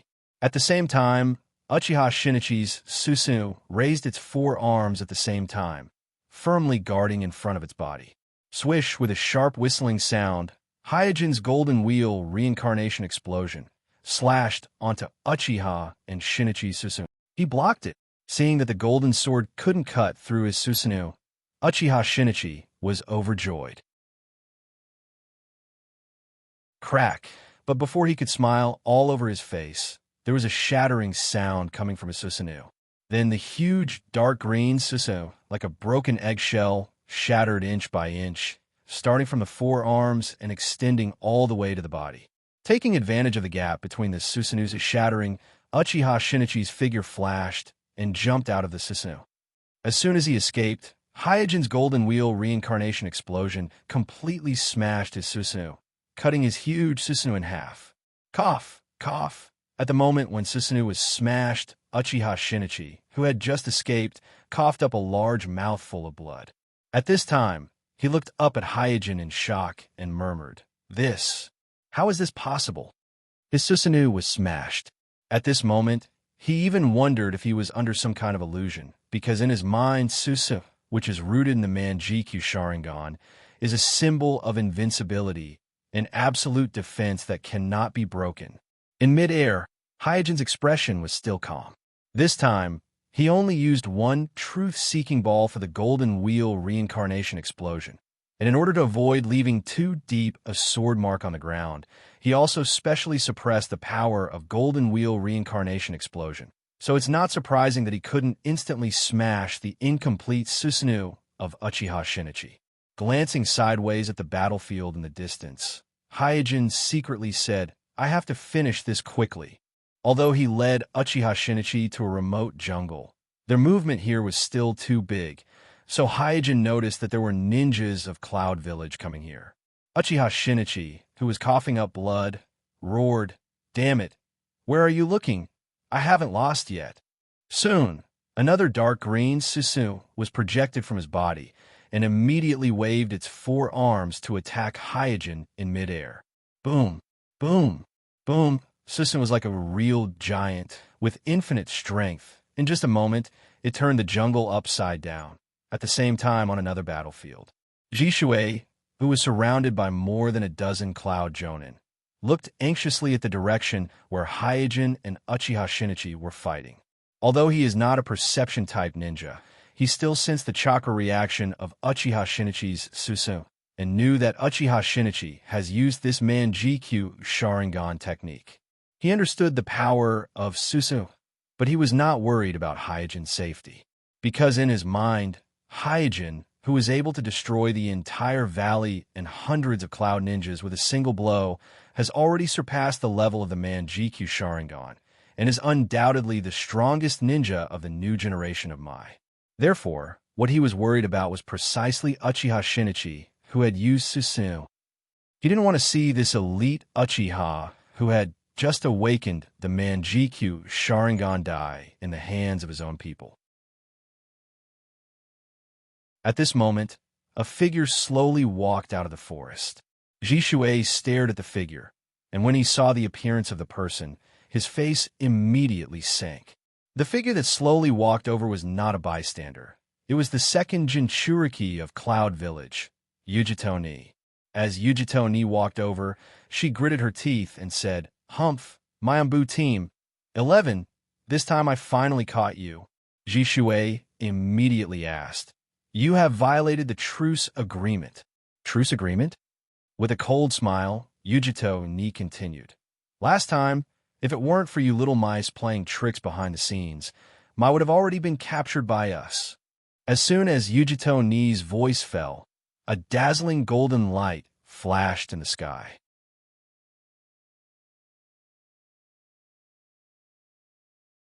Chapter 125. The dazzling golden light curtain on the horizon was particularly dazzling in the dim dusk, as if the sun that had just set climbed up from the horizon. Boom! Before the people on the field could sort out their thoughts, a loud rumbling sound came from the place where the light curtain was shining. Immediately afterward, the earth also trembled. It seemed that two giants were fighting fiercely in the distance where the light curtain was shining. Jishui's face was solemn. He knew that it was the direction where Uchiha Shinichi and Hyojin were fighting. Nibi's Jinchuriki Yujito Ni was also frowning. Her expression was uncertain. As one of the commanders leading the team to support Uchiha Shinichi this time, she sneered at Uchiha Shinichi's insistence on fighting Hyojin alone. It's just that considering that Uchiha Shinichi is the possessor of the Manjikyu Sharingan, so she had no choice but to agree to this absurd request of Uchiha Shinichi. Is it Uchiha Shinichi and Hyojin who are fighting over there? Yujito Ni clearly knew the entire ambush area, so the battlefield outside the ambush area in the distance can only be between Uchiha Shinichi and Hyojin. It's just that it's hard for her to believe that a fight between Uchiha Shinichi and Hyojin can cause such a big movement. In her mind, only a person with the strength of a human pillar like her could cause such a large-scale destruction of the terrain. At this time, Jishui's eyes became firm. He knew that he can't delay any longer, otherwise, whether it is Uchiha Shinichi or Hyojin, he doesn't want to see it. After making up his mind, he immediately activated the Manjikyu Sharingan. Then, an emerald green Susanoo was projected from his body. Yujito Ni was shocked to see this. "You also have Manjikyu Sharingan?" All the Kumo ninjas who knew about Jishui's Manjikyu Sharingan were killed by Hyojin one by one. So Kumo didn't know that Jishui is also a Manjikyu Sharingan user. Jishui put the dagger in his hand back into the scabbard on his back and said, "I will never let Shinichi defect to Cloud Village." After saying that, Jishui's figure flashed, and the huge emerald green Sisu also followed his figure and rushed out, and in just a few breaths of time, several Jonin ninjas of Kumo were sent flying. There is no doubt that with the growth of age and physical development, Jishui, who is already in her early 12 years of age, has become more and more proficient in controlling the Manjikyu Sharingan. On the other side of the battlefield, chi-chi-chi, the sharp sound of thousands of birds echoed in the forest, and from time to time, there were a few wails mixed in. Holding his right hand that released Chidori, Kakashi squatted on a big tree, panting while observing the surroundings with his Sharingan. He has already noticed the golden light in the sky, so at this moment, he is not in the mood to play hide-and-seek with the Kumo ninjas in the dense forest. Swish! At this time, a kunai tied with a detonation talisman shot from behind towards Kakashi. Kakashi's figure was low, and while avoiding the kunai, he gently scratched the kunai with Chidori in his right hand, destroying the detonation talisman tied to the kunai. The expected explosion did not happen, which made the Kumo ninja hiding behind a big tree frown. But when he just poked his head out and wanted to see what was going on, a figure, accompanied by lightning, fell from the sky and pierced his heart in an instant. Ew. The Kumo ninja turned his head with difficulty, and what he saw was Kakashi's weird Umbu mask. After pulling out his blood-stained right hand, Kakashi released Chidori and flew in the direction of the golden light without looking back. The sixth gate of view, opened. As the sixth gate of the 8 inner hidden gates, the gate of view opened, Guy's body was completely wrapped up in steam. Even the surrounding leaves and gravel were affected, as if they were lifted up by some strength and lifted into the air. Several Kumo ninjas surrounding Guy looked at each other. Originally, they thought that they would be able to easily complete the strangulation task with a good draw. After all, according to the intelligence, only Hyojin, Jishuei, and Kakashi are worthy of attention in Maizumbu Team 11, and the fourth member, Guy, is just a fill-in, so there is no need to pay too much attention to him. But the scene in front of them is obviously not consistent with what the intelligence showed. Glancing at the dazzling golden light in the sky, Guy shouted, "My companions are in danger. I can't stay here any longer and delay." Several Kumo ninjas suddenly said angrily, "Boy, you dare to look down on us?" Guy didn't explain. He put on a posture and waved his fist. "Chow Peacock." Countless fist shadows flickered in the forest, and the flames caused by the rapid friction were like a group of fireballs, like a peacock spreading its tail, shooting towards the Kumo ninjas. Several Kumo ninjas were hit by the fist shadows almost without any reaction. Like a kite with a broken string, one by one flew out. Their life and death were unknown. After killing the enemy in front of him, Guy took a few heavy breaths and then ran in the direction of the golden light on Hyojin's side. Entering the Tenseigan chakra mode, he flew up and down, easily avoiding a series of fierce attacks from Uchiha Shinichi Susanoo. But what Uchiha Shinichi gained in this round of fierce attacks was only the bumpy ground and a messy forest. Swish, Hyojin, who escaped the heavy punch of Susanoo, directly cut off the head of Susanoo with a backhand sword. Hyojin was very careful every time he attacked, because he was worried that if he hit too hard, he would directly destroy the pair of Manjikyu Sharingan in Uchiha Shinichi's eye sockets. But Uchiha Shinichi's attacks were more and more fierce, making it more and more difficult for him to control his attacks. Roar! With a wail, Uchiha Shinichi's Susanoo, whose head had been cut off, dissipated, and Uchiha Shinichi, who was getting crazier, once again summoned Susanoo while coughing up blood. What the hell? This is the 5th time he has summoned Susanoo. Is he also a Jinchuriki? Hyojin's face was still indifferent, but his heart was full of doubts. Although the two sides had not fought for a long time, with the sharpness of Golden Wheel Reincarnation Explosion, Hyojin had killed Uchiha Shinichi's Susanoo 4 times. Under normal circumstances, Uchiha Shinichi should have been exhausted long ago. But every time his Susanoo was destroyed by Hyojin's Golden Wheel Reincarnation Explosion, he could immediately summon a new one again, and his own chakra did not decline significantly, which made Hyojin amazed.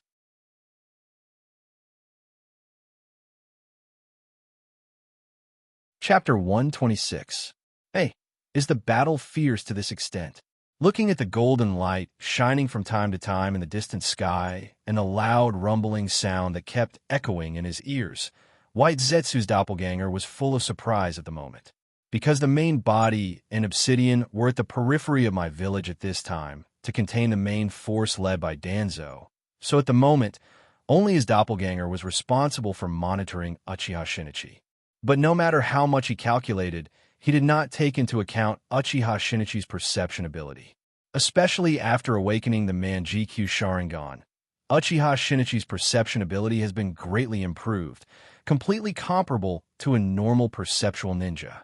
Therefore, even if he can freely travel underground, he can't get too close, otherwise he will be noticed by Uchiha Shinichi. This has been confirmed several times along the way. So at this time, he just looked at it from a distance and did not dare to get too close, so he did not know the specific situation on the battlefield. I can't let him die. But the intensity of the battle far exceeded his expectations. In order to ensure that Uchiha Shinichi would not have an accident, he hesitated and decided to take the risk to get closer. After a few leaps, he jumped on a big tree, trying to use the height of the tree to increase his field of vision. Swish, swish, swish. At this moment, Iron spears shot over from all directions. What? Before White Zetsu's doppelganger could react, he was pierced by iron spears from all directions. At first glance, his whole body was pierced like a hedgehog. Chi! Then, the unique chi-chi sound of the detonation talisman sounded. White Zetsu's doppelganger, who was imprisoned by countless iron spears, noticed that some iron spears were tied with detonation talismans. Oh no! After leaving only such a thought, White Zetsu's doppelganger was drowned in a series of explosions.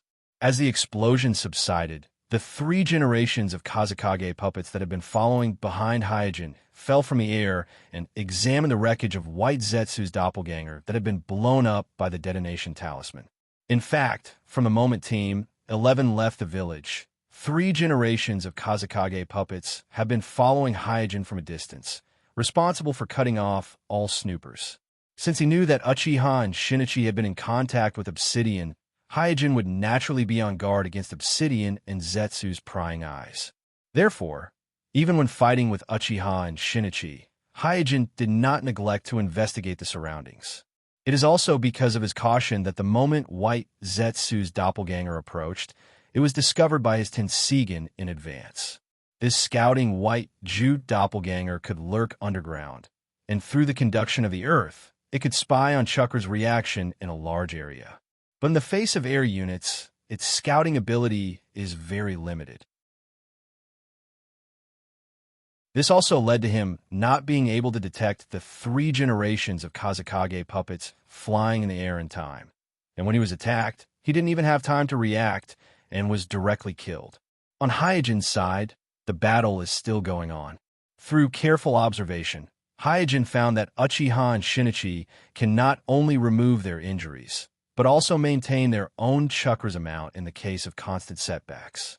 Just removing or postponing the injured state can't do this. This guy's Manjikyu Sharingan ability is not only related to injuries. Thinking of this, Hyojin recalled what Jishue told him about the death of Uchiha and Kurumi. His beloved died in his arms, but he couldn't do anything about it. At first, I thought that his awakened Manjikyu ability was related to healing, but now it seems that the keyword of his ability should be protection rather than healing. This protection is obviously not a simple enhancement of defense, but some kind of protection. It seems like Uchiha Shinichi's own state has been locked by the effect of Guardian for a certain period of time. Perhaps Uchiha Shinichi's state has been locked by the effect of Guardian. As long as he is within the scope of protection, no matter how much he is injured or how much chakra is consumed, his state will remain unchanged. But after all, this is only a Manjikyu Sharingan technique, so there must be a way to crack it. After roughly analyzing the ability of Uchiha Shinichi's Manjikyu Sharingan, it only took a moment for Suijin to think of 2 ways to crack this technique. The first method, as long as the time of protection ends, Uchiha and Shinichi's state lock will naturally be lifted. The second method, this Manjikyu Sharingan technique must have an upper limit on the amount of damage it can withstand. As long as he can deal enough damage to Uchiha and Shinichi in a short period of time, exceeding the upper limit of his protection ability, he will definitely be able to crack this technique. In the previous battle, Hyojin was worried that he would destroy Uchiha and Shinichi's pair of Manjikyu Sharingan, so when he attacked, he was very restrained. Now he understands that the more he restrains himself, the more he can't do anything to Uchiha and Shinichi, so he decided to change his strategy and directly attack Uchiha and Shinichi. As for whether he can protect Uchiha and Shinichi's pair of Manjikyu Sharingan, he can only leave it to fate.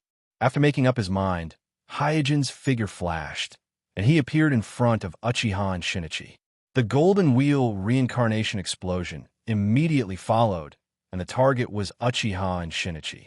Boom! With a loud bang, Uchiha and Shinichi's huge was shattered, and his body was directly cut in half by the golden wheel reincarnation explosion. Uchiha and Shinichi, who fell to the ground, coughed out blood and murmured, "So fast." Hyojin looked at Uchiha and Shinichi while sensing the surroundings. In his senses, there are many chakra reactions coming towards him, including unfamiliar chakra and familiar chakra of class 11. Hyojin secretly frowned and said, "Time is running out." At this time, on the ground, Uchiha and Shinichi's Manjikyu Sharingan once again shed 2 lines of blood tears. Then, Hyojin felt a moment of trance. This process took less than a second, and when he came back to his senses, Uchiha and Shinichi had returned to their original state, and even the chakra amount did not decrease. Hyojin suddenly became sure, and said to himself, "Sure enough." Uchiha and Shinichi, who had returned to their original state, did not immediately attack, but with a face full of surprise, he blurted out, "How? How can this be? Why did the time suddenly decrease by so much?" In Uchiha and Shinichi's prediction, his ability can be maintained for at least another 5 minutes. But after being directly cut by Hyojin's Golden Wheel reincarnation explosion, the duration of his ability was instantly consumed.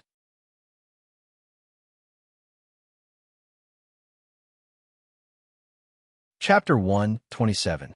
Hyojin didn't answer. He slowly raised his hand with a cold expression, preparing to give Uchiha Shinichi another Golden Wheel reincarnation explosion to completely destroy his Manjikyu Sharingan technique. But just as he was about to attack, Uchiha Shinichi suddenly staggered, and then his whole body fell to the ground on his back, losing consciousness.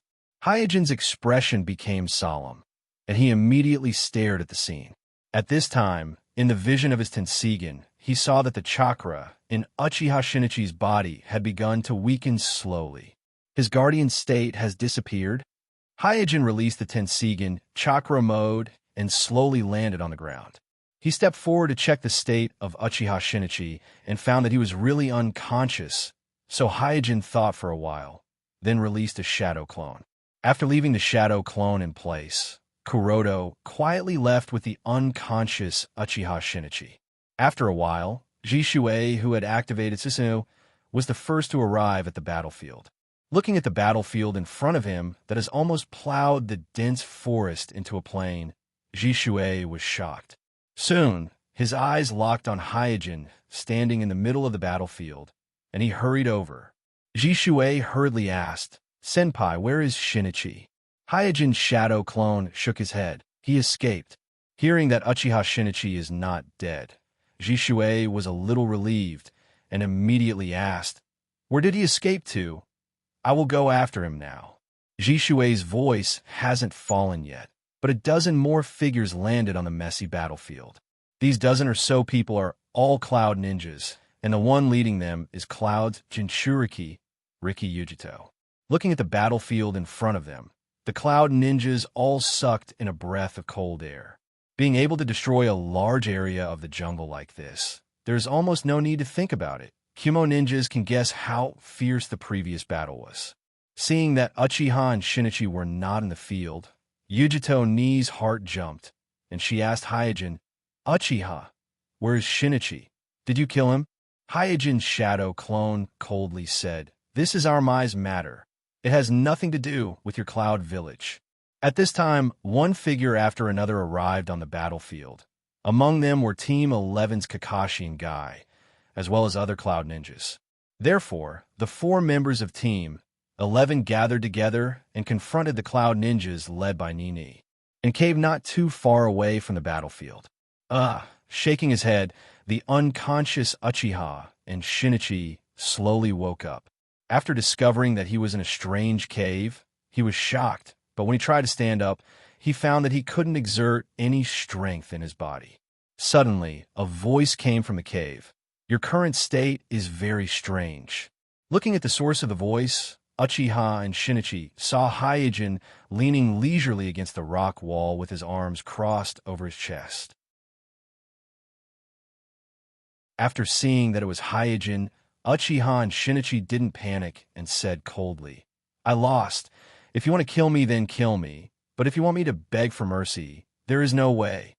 Hyojin said lightly, "Tell me about the ability of your Manjikyu Sharingan." Humph.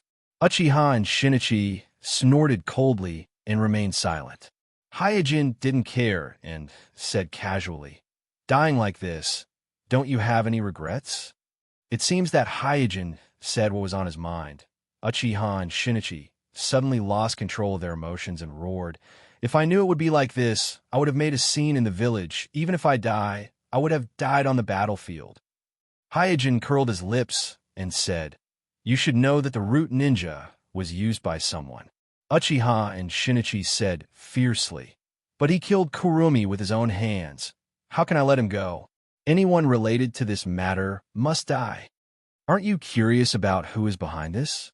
Uchiha and Shinichi said firmly, "I know who it is. He is also my target." Hyojin was startled when he heard this. He thought that Uchiha and Shinichi didn't know who was behind this, but he never thought that Uchiha and Shinichi not only knew who it was, but also listed it as a target to be killed. Hyojin smiled lightly and said, "Interesting." Uchiha and Shinichi glared at Hyojin and roared, "If you don't kill me, one day I will kill all of you, so don't talk nonsense, do it. It's not too bad to die in your hands. Kill, kill, kill. You only know how to kill." With a snort, Hyojin deliberately said, "Isn't it just a girl? It's not a big deal." Uchiha and Shinichi angrily said, "If you can return Kurumi to me, I can give you anything." Hyojin asked with interest, "What can you give me?" Thinking of his identity as a traitorous ninja, Uchiha and Shinichi suddenly became speechless. Soon he seemed to think of something and said, "As long as you can return Kurumi to me, I will give you my Manjikyu Sharingan." Hyojin was a little surprised. "You are willing to give me your Manjikyu Sharingan in exchange?" Uchiha and Shinichi roared, "Are you kidding me? Compared to her, Manjikyu Sharingan is nothing." Rubbing his chin, Hyojin said, "It's not impossible to resurrect Kurumi, Uchiha, but why should I help you? If I kill you now, I can still get your Manjikyu Sharingan." Uchiha and Shinichi are obviously not concerned about the Manjikyu Sharingan. He looked at Hyojin with a hopeful look and asked eagerly, "Do you really have a way to resurrect Kurumi?" Hyojin nodded. "There is indeed a way to perfectly resurrect a person, but the price is very high. I can't use that power for your beloved." Hyojin is not sure whether his Tenseigan has the ability to resurrect a person. This point has yet to be explored, but he knows that the Rinnegan's main Tensei can perfectly resurrect a person. Uchiha and Shinichi suddenly became excited. "What do you want? I can promise you anything. I can give you my Manjikyu Sharingan. I can also help you kill people. As long as I can do it, I will promise you everything." Hyojin already has a plan in his mind, so he said, "Serve me for 15 years, and I will help you resurrect Kurumi, Uchiha." Uchiha and Shinichi replied without hesitation, "Okay, I promise you." Hyojin said, "Don't agree so quickly. Listen to my request first. The first request, I want you to join the organization of the person who killed Kurumi." The Akatsuki organization's control over its members is actually very limited.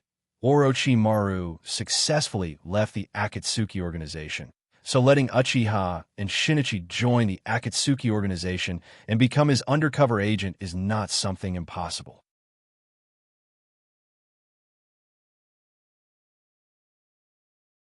Chapter 128. Uchiha Shinichi was shocked. "What? You want me to join his organization?" Hyojin didn't explain and said flatly, "He should have invited you to join his organization. I need information about his organization. This is my first request."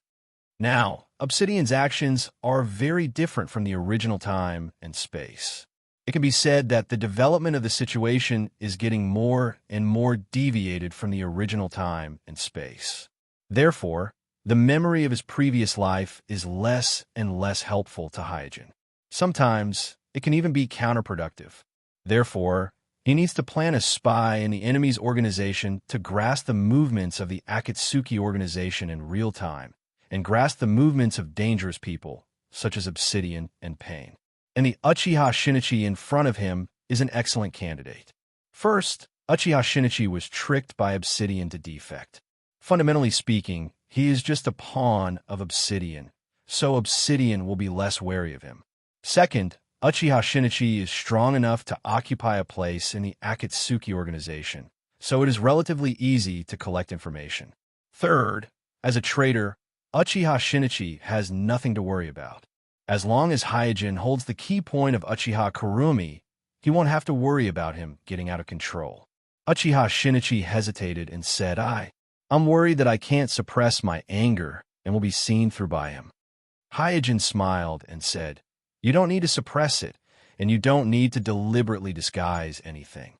You can even try to attack him. He won't suspect you. Uchiha Shinichi asked in confusion, Why? Hyojin wanted to say, Because both of you are crazy, but looking at Uchiha Shinichi's eyes, he changed his words, Because both of you are Uchiha. He is indeed of the same race. I just felt that there was something wrong with his eyes. Uchiha Shinichi snorted lightly, not understanding the true meaning of Hyojin's words just now, and asked again, You allowed me to attack him, but aren't you afraid that I'll really kill him? Hyojin shook his head. What I mean is, even if you attack him, he won't suspect that you're a spy.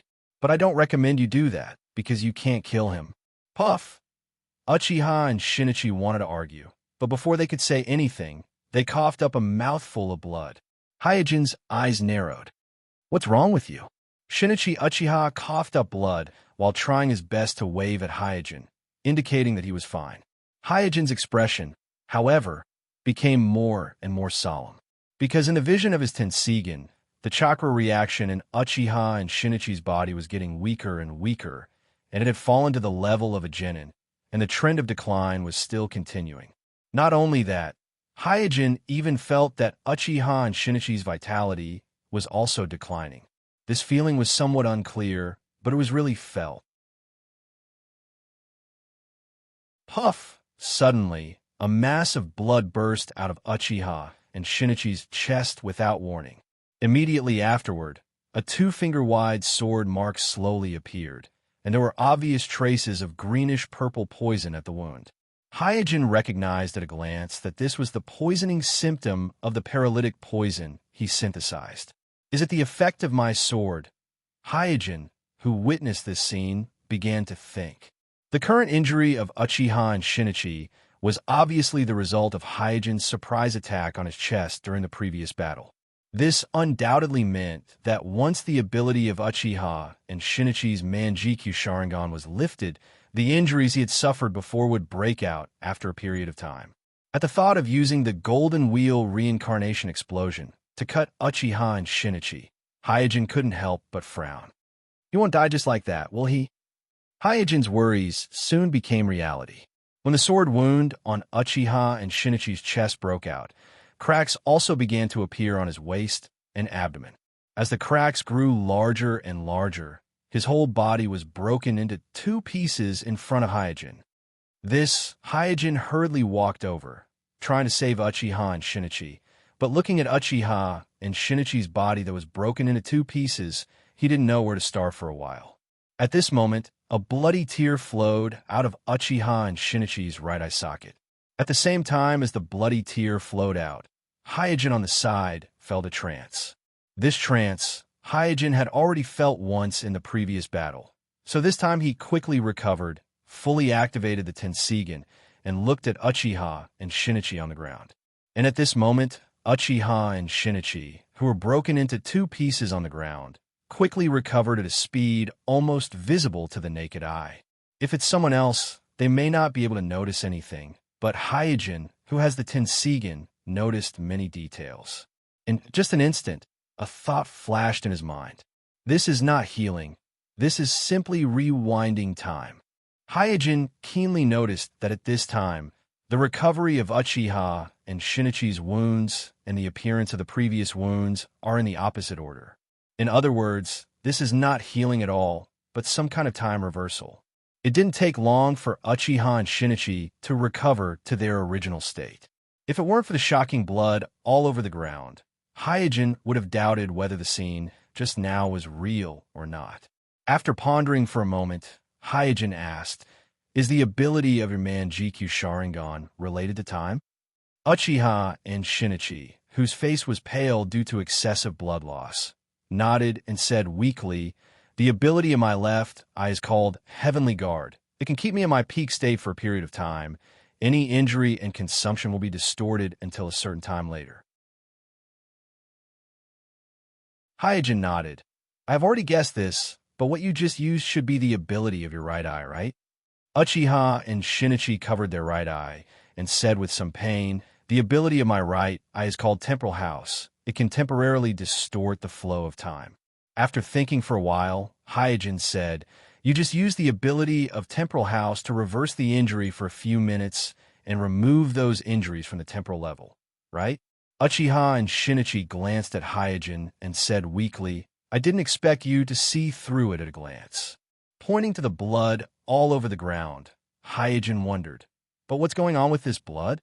If time is reversed, the blood that flowed out should also be restored to its original state, right?" Uchiha and Shinichi shook their head. "The ability of temporal house can only be used on me. Once the blood leaves my body and leaves the range of my chakra, the ability of temporal house can no longer affect them."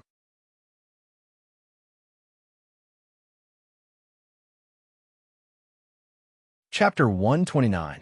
Heavenly Guardian can distort all the damage suffered by the user to a certain point in time, and Temporal House can reverse this point in time, completely removing the accumulated damage from the temporal plane. These two abilities are a perfect match. Secretly sighing with emotion, Hyojin pondered about the method to crack the Manjikyu Sharingan ability of Uchiha Shinichi. There is no doubt that the method he used before is correct.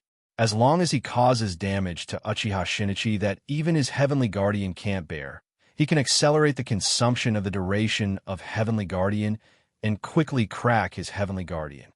Thinking of this, Hyojin was a little puzzled and asked, "Since you know that the blood loss can't be reversed, why didn't you bandage your wound in advance?" Uchiha Shinichi still covered his right eye and said intermittently, "The outbreak of damage this time was very sudden. My Heavenly Guardian ability was interfered with by your ninjutsu." Hyojin secretly thought, "So it's because of the Golden Wheel reincarnation explosion." Suddenly, Uchiha Shinichi shouted in pain. Hyojin asked, "What's wrong with you?" My eyes are hurting."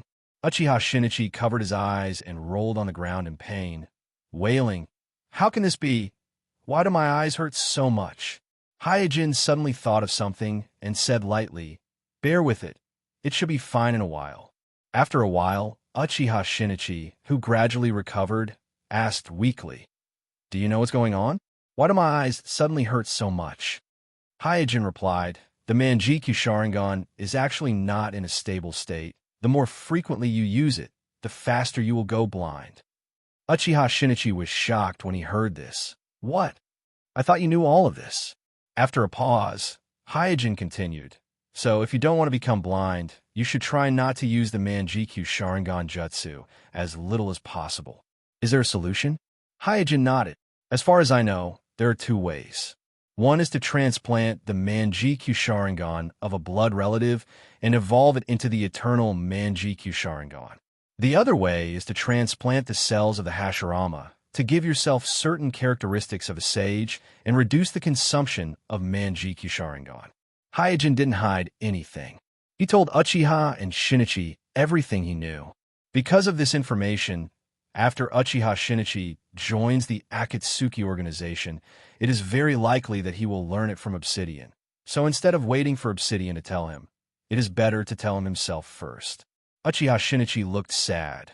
"My parents died in the Third Shinobi War. I don't have any blood relatives, and even if I do, I won't take their eyes."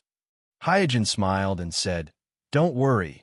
As long as you work for me wholeheartedly, I will find a way to help you solve this problem."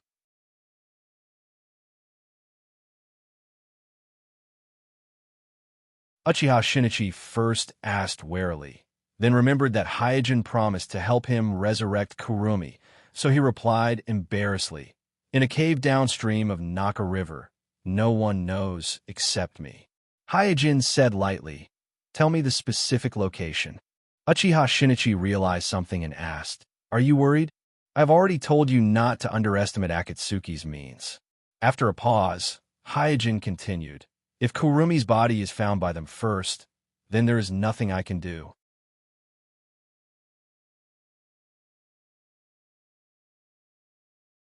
Chapter 130. After writing down the place where Uchiha Kurumi was buried, Hyojin pondered for a moment and said, "It's not safe here. We need to deal with it and find another place to recuperate. This cave is not far from the battlefield where Hyojin and Uchiha Shinichi fought. Once the Cloud Village or the Konoha Village find out that Uchiha Shinichi is missing, they will inevitably start a carpet search around the battlefield, and it won't take them long to find this cave, so it's not a good place to stay for a long time. Uchiha Shinichi nodded and immediately used Great Fireball Jutsu on the place where a large amount of blood was left.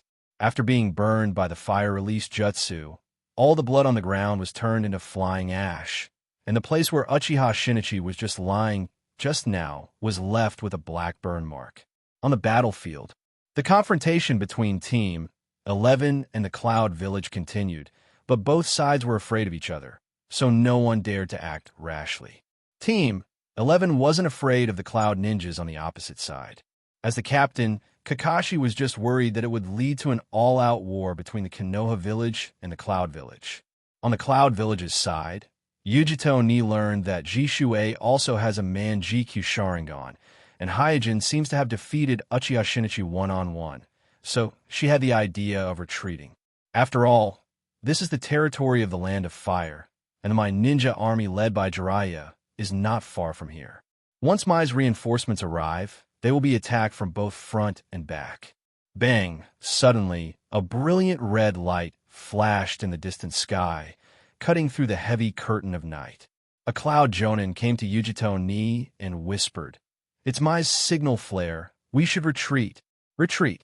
Yujito Ni coldly glanced at the 4 people of Team 11 and finally issued the order to retreat. Whoosh! Following Yujito Ni's order, the Cloud Ninjas turned into afterimages and quickly disappeared into the darkness of the night. Phew! Kakashi heaved a sigh of relief. Jishuei asked Hyojin anxiously, "Senpai, which direction did Shinichi escape to?" Hyojin said, "Don't be hasty. Let's meet up with Lord Jiraiya and the others first." Knowing that Jiraiya's reinforcements were about to arrive, Jishuei suppressed the anxiety in her heart. After all, there were only 4 people in Class 11, and it wouldn't be easy for them to hunt down an anti-tracking expert in the dense forest at night. After a while, Jiraiya led a large number of my ninjas to the battlefield. Even Jiraiya, who is used to seeing big scenes, couldn't help but be amazed when he saw the messy battlefield. Kakashi quickly stepped forward and reported to Jiraiya about the situation of the battle between Team 11 and Cloud Village, and finally said, "Uchiha Shinichi is currently missing after fighting with Kuroto."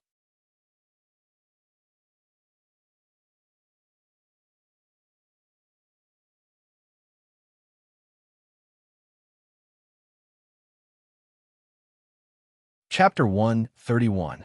The defection of Uchiha Shinichi indeed exposed the threat of the Uchiha clan, but at the same time, this incident also showed the strength of the Uchiha clan. One Uchiha Shinichi alone caused a lot of trouble in the village. Not only was the village disgraced, but even after sending a large number of people, they still failed, leaving the defected Uchiha Shinichi still at large. Just imagine, if the entire Uchiha clan started a rebellion, what would the consequences be? Just thinking about such a scene made 3 generations shudder, so he now has a headache dealing with the Uchiha clan. Danzo continued to urge, "Hyzen, it's time to make up your mind." The loss of the test materials has caused many of his experiments to come to a standstill, especially the loss of the Sharingan. It's even more painful to him. One must know that those Sharingan were collected bit by bit during the Third Shinobi World War. Now that the war has subsided, it won't be so easy to collect more Sharingan. 3 generations shook his head.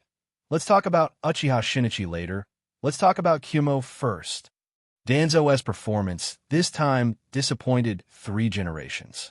As the representative of the Hawk faction in the village, Danzo has always been the leader in suppressing the major shinobi clans in the village. But this time, Danzo couldn't even deal with the Uchiha Shinichi, who had just awakened his Manjikyu Sharingan, which made the senior members of the village extremely embarrassed in front of the major shinobi clans.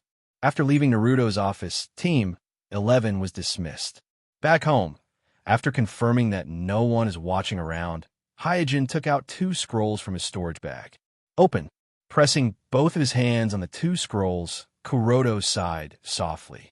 Puff! With a puff of white smoke, a corpse appeared on each of the two scrolls. On Hyojin's left was the corpse of Kurumi Uchiha. In order to arrive before Obsidian and Zetsu, Hyojin ordered 3 generations of Kazekage puppets to travel day and night to seize this corpse. After examining Kurumi Uchiha's corpse, Hyojin let out a soft gasp of surprise. Kurumi Uchiha's corpse seemed to have been smeared with some kind of medicine. Even though it had been buried for so many days, it still looked so lifelike, as if she had just died not long ago. Shinichi is really willing to spend money. Although he didn't know what kind of potion it was, it didn't stop Hyojin from guessing the high cost of this potion. After confirming that there was no defect in Kurumi Uchiha's corpse, and even the Sharingan was on the corpse, Hyojin used Fuinjutsu again and sealed the corpse into the scroll. Storage scrolls can't keep the corpse from rotting for a long time, so sealing the corpse in the scroll is only a temporary expedient. After checking Kurumi Uchiha's corpse, Hyojin's gaze moved to the corpse on his right.